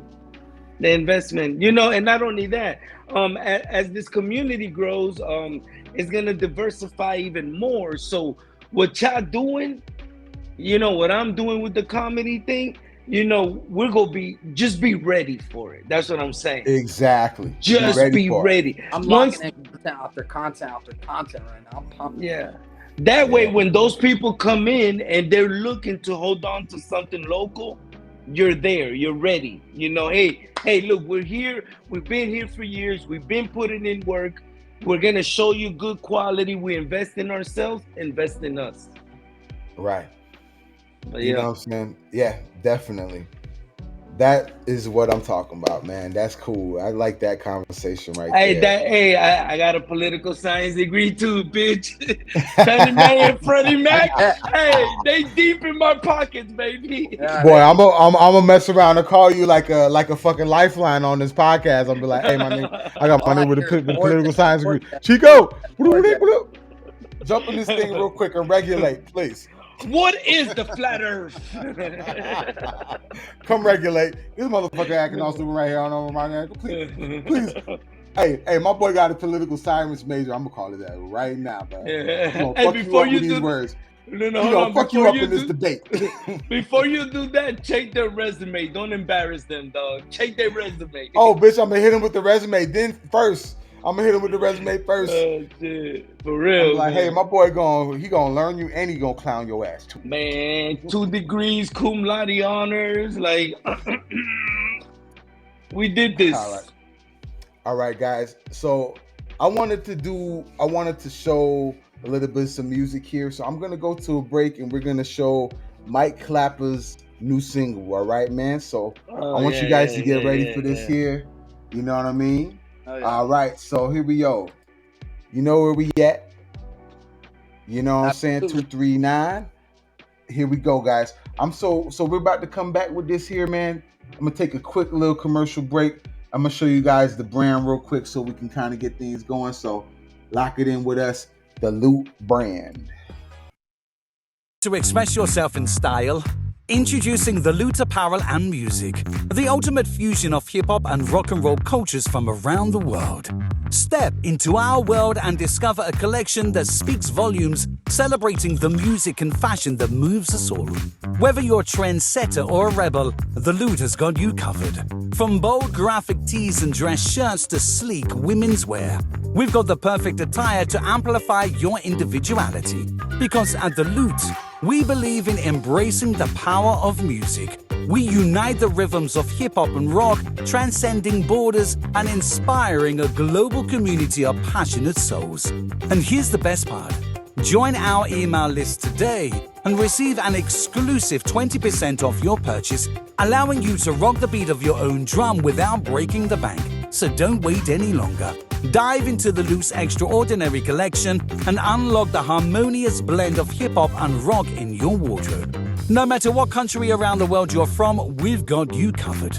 The Loot Apparel and Music, where fashion meets the rhythm of your soul. Join us today and march to the beat of your own drum. Now I'm gone like Ricky Bobby, shaking, baby, cannot stop me. Dropping purple hearts and autographs, golden castles looking glass. Dropping shades and then I laugh, breaking all my stakes and trash. When they get my coffin, I'ma be a boss. My mind, my soul is blistered, compromise. I'm all in so damn shadow, while my vision blurry, lost in time. Loving you, I lost my mind. My soul is blistered, compromise. I'm all in so damn shadow, while my vision blurry, lost in time. Loving you, I lost my mind. My soul is blistered, compromise. I'm all in so damn shadow, while my vision blurry, lost in time. 2 tabs deep and I'm gone up in my zone again. Can you accept me? I'm a boss, I can't control my edge. My wounds are ran free and my diamonds on explosive shit. Riding South Beach, calling demons out, exploring bitch. Taking back these, cause we smoking on your ignorance. Control, alt, delete, cause I never wanna see again. Never wanna be again. Take me out this continent, slide me out to motherlands. I'm piecing down these modern drowns. Gone like Ricky Bobby, shaking, baby, cannot stop me. Dropping purple hearts and autographs, golden castles looking glass. Dropping shades and then I laugh, breaking all my stakes and trash. When they get my coffin, I'ma be up with the greats and past.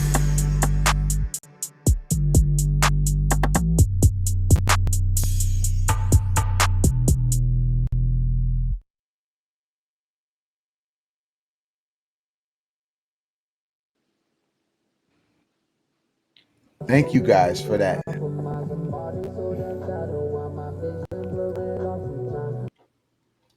All right. Thank you guys for checking that out there. Here we go, man. How'd you like that, man? I like that, man. That was fire. That was fire, my boy. Yo, appreciate it. First things first, that song's dedicated to my, my fallen soldiers, my grandpas out here, the men that shaped me who I am today. Also, another shout out to my engineer and producer that worked on that track. It goes by Mono. He's the co-head of my label. Yeah, man, that's a beautiful track, man. That song's really dedicated to like losing. It's just really just like how you feel about loss. It's like you could lose in a game or just losing a friend or girlfriend and it's just figuring out how to deal with that emotions, but like really like saying, yo, I'm a boss anyway. Like, you know what I'm saying? Like, you can't take that loss. Like, it's almost like the Kobe mentality. Like, I'm gonna take this game and my next game is gonna be even better. Like, you know what I'm saying? I'm just gonna live life to the fullest tomorrow. You know what I'm saying? Even though I lost yesterday, I'm a boss. Don't let it. No, but then it's not even a loss, homie. It's just another lesson, man. It's not in that case. You're not even losing, because if you're getting better, is it a loss? Yeah, right? but I still, you still got to display that those emotions. You know what I'm saying? Those exist. Oh yeah. Yeah, you can't be like, oh, I'm fucking great all the time. Like I'm a beast. And oh, I'm never sad and shit like that. No, like you gotta take sadness, because without sadness, there is no, you can't be happy without sadness. Life's a roller coaster, man. That's true. You wouldn't know good The higher if you you didn't. get, the more lower you could get. You know what I'm saying? True that. That's why it's funny when people think that being rich is going to solve all the problems. It just doesn't. It may make life a little more comfortable, but it would never, Bigger stress. Wait, hold on. I got a question for you, because I listened to the album, real quickly. You don't sing on every song. No. It's like more... you flow. Like you flow. Like I can tell that's what you want to do. But on this track, you went a whole nother route. Yes. Actually, Lost Boys, it's a collection of like 3 years worth of songs and stuff like that. I really liked. Okay. Yeah. But I'm not even gonna lie.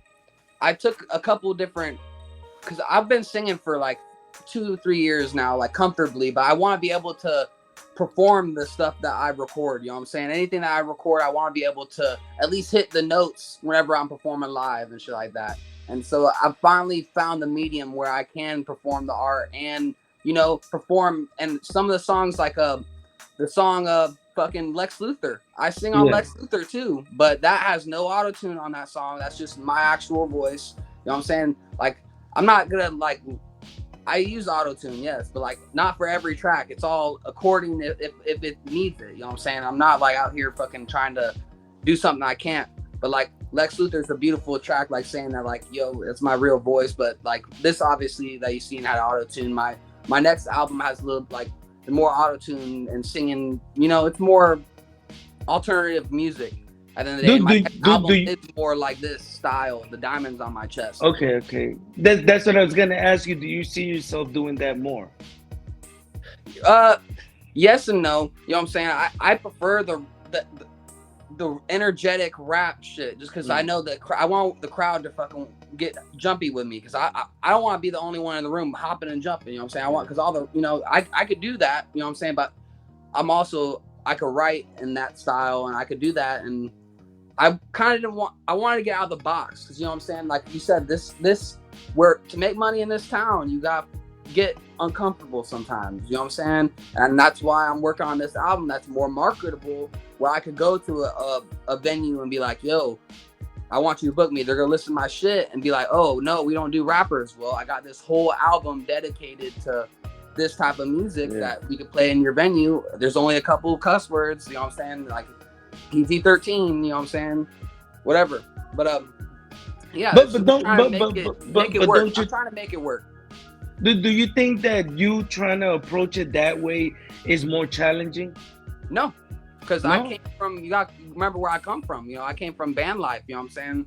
And like at the end of the day, like writing that type of music, and in a way is simpler. Like, you know what I'm saying? Because writing raps and being fast with it and shit. Like writing a catchy hook and like singing song, like it's a lot of repetition and just getting rhythmic. You know what I'm saying? Yeah. That's really finding the right notes to hit too. But it's not really, because I played I played instruments growing up. You know what I'm saying? So like to be honest, like notes and shit like that, I have an idea of. I used to read music and shit like that too. Yeah. So Yeah, you know what I'm saying? I understand that. That's you. That's probably why I connected what you're doing, because I understand that. You know, it's a. I just kind of at this point, I just look at music as being music at this point, because I know I'm dipping in so many different places, because I like to keep. Honestly, I make music to keep myself interested. I've come up with a formula that I know people will like, but at the end of the day, I'm really trying to keep myself interested, but at the same time not lose the audience completely. You know what I mean? Not lose the audience and completely like go veer from it. It's gonna be like, oh, this. I want people to know that this guy Loot, you don't know what the hell he's gonna do next, but it's gonna That's be what I'm something that works. That's what I'm trying to do too. Keep them guessing. Keep them. Keep them Oh, what? guessing. I thought Clapper's only rapped. This guy is an artist, type shit. Like, what? He's Yeah, singing on the track. like Main Squeeze is far left already for some people from what they know Yeah. me doing, but I got so many other things that are That's, far left I'm from not that. gonna lie, my favorite song so far, bro. That's the best, bro. Boy, And you haven't even heard my hardcore punk songs where I'm screaming screamo, bro. Nobody even heard that shit yet. I got songs where you don't know what the fuck I'm saying and I'm Then screaming. what you Like, waiting ready for for? What you waiting for? you gotta market them correctly, brother. I got them. I'm just got to make the music video. I'm working on it, guys. You know, I like the brag, but damn, you know, let's go. Yeah, but you know what I mean. It's a process, and it's just something that is coming together. This brand kind of brought it together because this brand is a hip hop and rock and roll type of brand. I want to merge all those lifestyles and all those things together into one place where we can all meet, because there's people that are into hip hop that are into rock and roll, and there's people, you know, and vice versa. So I just want to be in a place where it's broad, but it's just honestly where people love music and where people just love to, you know, fucking talk about life, man. I don't want to talk about no stupid shit. One thing I knew when I started this was that I need to make content, but I'm not going to be some dancing clown. Yeah. Yeah. Yeah. You know what I'm saying? I'm not Hey, going to be Mike. like, hey, look at me. Yeah. Click on my page. No, I want to do some real shit, because that's what I'm about. I'm about some real shit. I don't really care about trying to impress somebody or anything like that. I just want to have real conversations with real people, bro. Hey, Yeah, Mike, like- before I forget, I do want to ask you, what inspired the title Lost Boys? Was it the book or the movie? I'm not even gonna lie. Lost Boys. I originally had the idea in 2020, I believe. And I originally wanted like almost like a collection of some of my favorite artists in the 239. But then originally I was just like, you know what? Like I'm just kind of just making my own thing, because it's almost like kind of the band thing. I felt like no one was trying to apply as much pressure as I was. But With it. yeah, exactly. So I just made it my own type deal. But Lost Boys, I feel like we're all lost in this collection of everything, bro. And like, to be honest, bro, like I just feel like I'm different. You know what I'm saying? I am lost, and you know, I don't really have a creative direction. You know what I'm saying? Like, you know, I don't really. You never read the book or watched the lane. movie? I have my own lane. Lost Boys, the movie you're talking about, like the '90s movie. Yeah. I know about it. Yes. Oh, let me tell you, the way you broke it down, that's really what it's about. It's about a group of guys, but they're all different, and they're all trying to establish themselves and make it through life. It's just everybody's approaching it differently. So if you look at it from that perspective, they're all lost. I'm just not very like. I like movies and cinema and shit like that, but I'm not like. I don't have the time to sit there and watch a lot of shit. No, listen, I read the book. Fuck the book. Yeah, The remember we movie's had whack that compared to the conversation. book. Yeah, it's Remember whack. you had that conversation, man. My Yeah. boy didn't have cable for a long time. I know I can relate to that shit. Yeah, no, I just I ain't had no wasn't in cable the at one time. media I had, world. like- I was just kind of always in my own bubble, in my own thing. Always, you know what I'm saying? That Oh, makes but hold on. Before Lost Boys, Legal Drug Money, one of my favorite albums ever. You familiar with the Lost Boys? From Queens, the group from the 90s? yeah. No. The Beamers and the Benz. The Jeeps, the ladies in the Benz, to all my ladies in my And Benz, then, keep your head up and to the hood, East Coast, West Coast, the worldwide. Ghetto love is the law that we live by. Yeah, My I boy was like, butchered the talk about lettering this girl and named shit Renee like that I too met as one well. day. On my way back from John Jay, I'm talking to Shorty as we get to the train. I I'm tap her gonna on the send those to shoulder. you. Excuse me, miss, but can I get your name? But either way, for me, being a '90s kid, Lost Boys, Mr. Cheats, Freaky Ty, Pretty Lou, Speak Nice, like their first album, Legal Drug Money, fire. That must have came out like 96, 97. But Yeah. for me, when I hear Lost Boys, Yeah, I keep the lettering different, you know what I'm saying, for legal purposes, you know what I'm saying. The O's are zeros, and the Y is a fucking yen sign, the yen sign, and then the dollar sign is the S for lost. Bro, it was so hard for me to copy and paste that shit. I'm like, bitch, Yeah, I was like, yeah, it's hard. I don't have these on my keyboard. Yeah, it's hard. Yeah, but It's it's all different. good You though. know what I'm saying? Legally wise, it's I had to do it because it looks cool. I was like, yo, I gotta find it. I don't want to just put Lost Boys in all caps. It's got to be that way, motherfucker. yeah. Like, I appreciate that. That's love. Yeah, that's love. all right, so all right, guys, I want to keep going because I know we've been on here for a minute. So I'm gonna move on to our last subject, and we'll just keep it nice and brief. It's called the big what if, and this is such a very broad, open-ending question. And the question is, what if? What if it could be anything? What if the world, has COVID-20 tomorrow or some shit, or fucking COVID-21 or some bullshit? Or what if P Diddy decides he doesn't want throw parties anymore? Or What what if if that Diddy? fucking green laser fucking made all fucking animals have fucking vocal communication, and they sit there and turn and talk to us like fucking a squirrel at the park, and the squirrel is like, "Yo, motherfucker, drop some motherfucking cashews right now, or I'm a cashew outside." What if Diddy's next party is in prison, dog? Like, No, dog. What if Little Rod became Big Rod? What if? what if? Hey, Puffy will be the one suing him. Oh my god, dog! That's just such a terrible name, Rod. Why'd you even? You better off calling yourself Big Rodney or relation. Little Rodney, bro. Right. Little Rod just sounds so fucking like a porn name, dog. No, Little you Rod. just said, bro. You just setting He's in a yourself small up for dick category, failure. like He's setting himself up for failure, dude. failure. Little Rod. I'm like, bitch. I'm gonna crack on that bitch all day. Don't give us that fuel to crack Right? on your ass.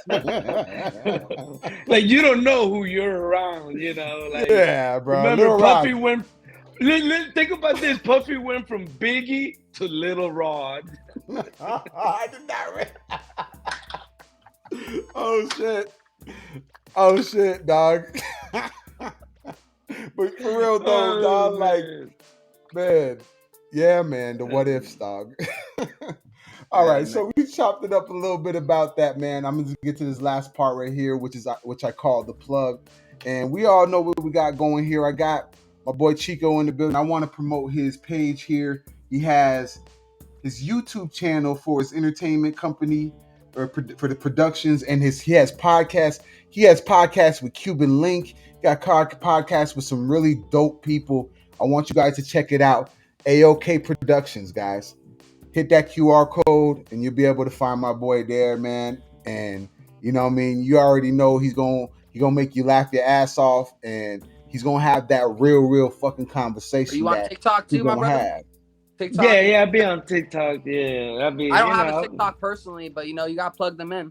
Yeah. I mean, listen, yeah. On all social media platforms, Ronaldo Chico Guido or AOK Productions. Listen, just like Loot, man, we're trying to create content here, man. I jump all over the place, from the music, to the comedy, to doing promotions and marketing behind the scenes for different companies and different businesses.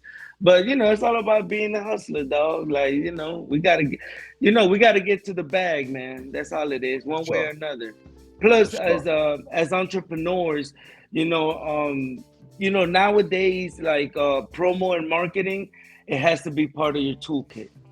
It's got to. Unless you got unlimited funds where you could pay somebody to edit your videos and shoot them, which at that point, you're going into the bank. You really gotta learn this on your own. Like right now, I'm learning a lot here with Loot, the way you're running this show. Like I've never done a live stream. I do everything. I like recording it, editing it, and then throwing it out. But this is dope, man. This is fun, man. I'm definitely gonna try this shit. Hell yeah, I got you, bro. I'll show you Yeah, everything I yeah. know about it, man. I really encourage people to do it. I really want to do. I want to do collaborations. There's a podcast called City of Palms podcast. I'm gonna do a collaboration with them at one point, and it's Yo, all they about still that around? 239. Yeah, they still doing their thing. You know what I'm saying? Yeah, okay. Yeah, they Yeah, still I doing tuned their in thing. with them. Yeah, I tuned in with them a few years ago. You know what I'm Yeah. saying? So I'm gonna just see what's going on and just show some love out here. So another thing I want Oh, to wait, promote. wait, wait, wait, wait, wait, wait, wait. I'm so sorry, y'all. Before I forget, man. Yes, Man, I sir. wanted to talk about the Howells. You know Howells, right? You've been to Yes, Howells. Are you guys familiar with what's happening there? with the situation with the landlord and all that stuff, how they're trying to the cities Man, and all that listen, stuff. y'all. Yeah, it's deeper than that. It ain't the landlord, it's the city. Not only is it Mm. the city, it's other businesses, other people that, being that we're in a conservatively political area, they're attacking him for what he stands for. And I just wanted to bring it up because he needs help. We need to bring awareness to his situation. Luke, you should reach out to him, man. I'm sure he's down to get Yeah, on here with you nah, and rock out. bro. I got to But give a shout out. Give a shout out to. Let's give a shout out to House Andy Tattoo and Howe, Andy man, Howe, Andy listen, bro. Howe, yeah. Andy Howe, Mama Howe, the whole Howe family. If Fuck. you're ever in Fort Myers, there's a place called Howe's Tattoo Gallery and Shop.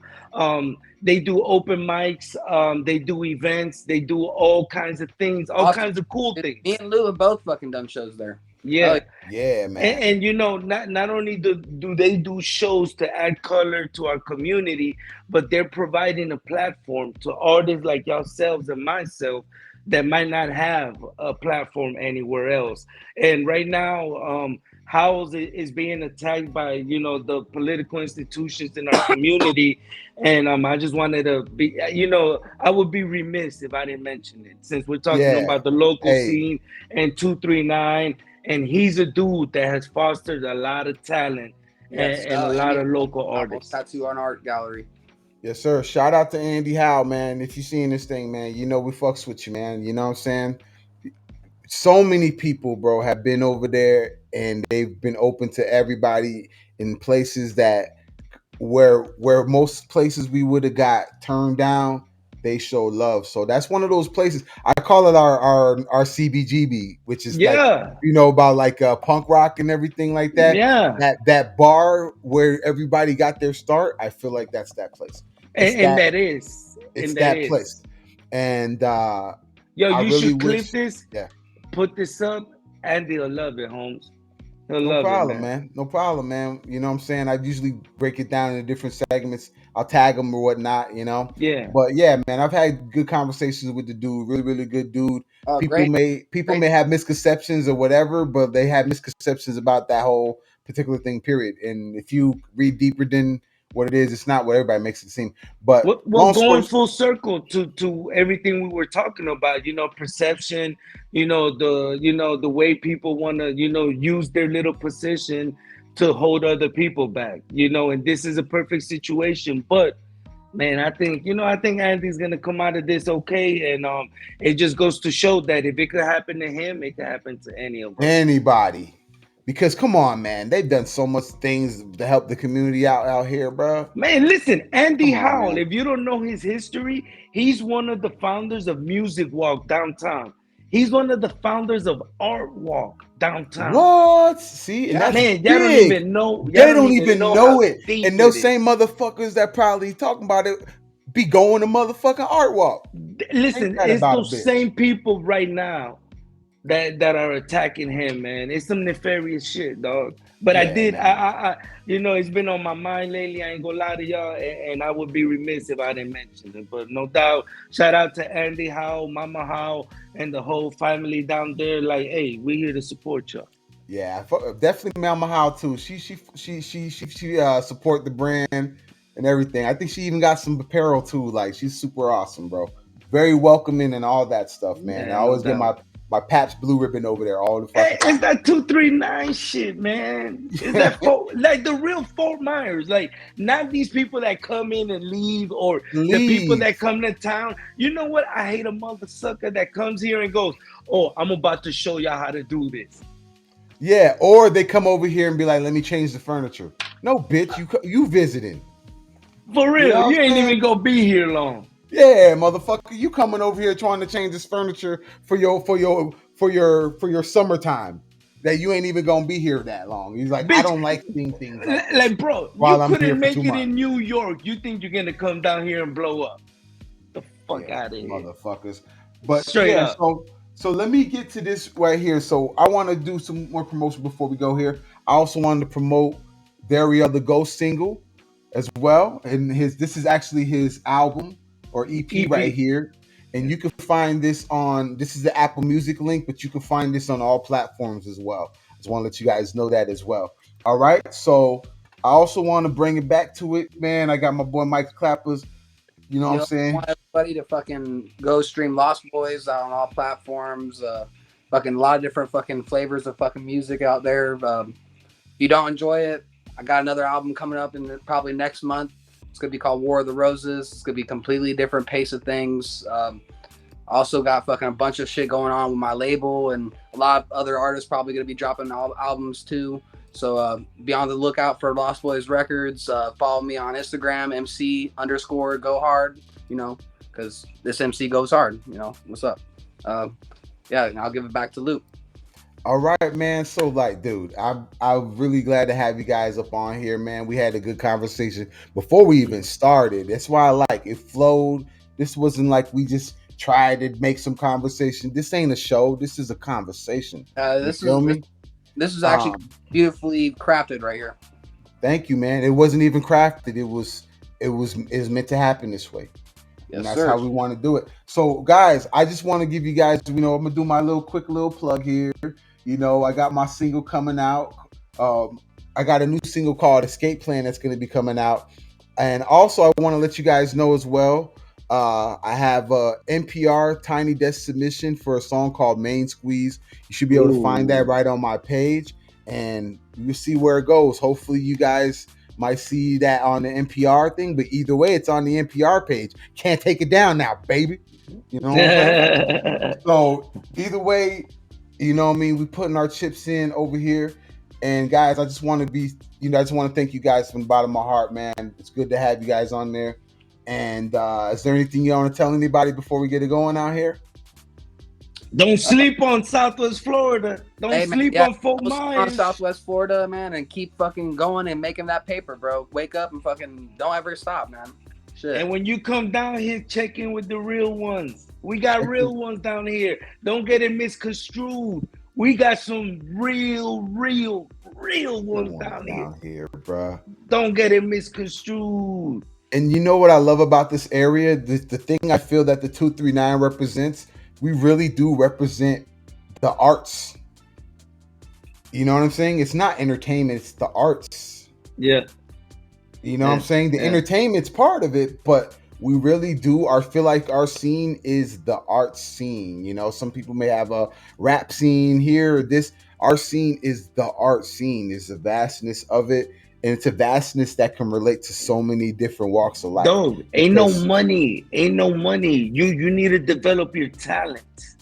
Mm-hmm. Like before you get to the money here, it's so hard to get to it that if you really stick to it, by the time you get to it, listen, you're a full-fledged artist. Yeah. Straight up. 100, bro. Speaking facts. Big old facts, man. But listen, my G, I appreciate it, man. I've always appreciated people like you. That's how I always show you love, man. Because like I say, I'm over 40 years old, man. Like I know that you need diversity in the scene. Like if you don't have it, it becomes monotonous. It becomes boring. It ain't gonna move nothing. You need new blood in this. As far as Mike, yo, homie, once you put your album up in the group chat, I want to listen to it.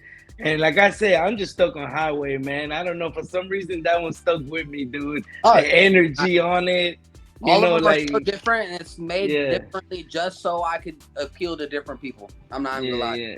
Yeah, but Besides, you know what? But check this out. It may appeal to different people, but it also comes from different parts of yourself.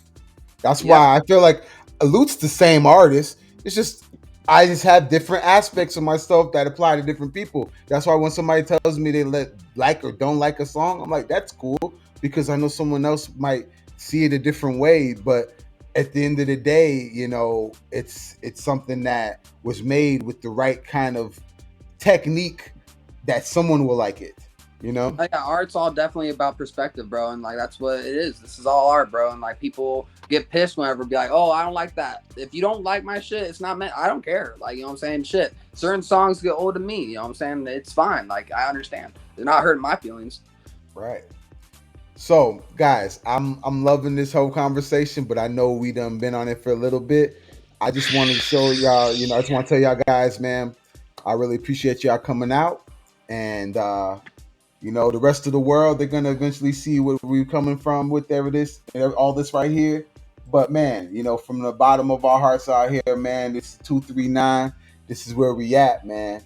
Appreciate You you, know what I Luke. mean? 39. What's up, baby? You know what I'm saying? And I'd like to welcome you all to the AbsoLOOTLY podcast, where nothing is absolute. 239, let's go.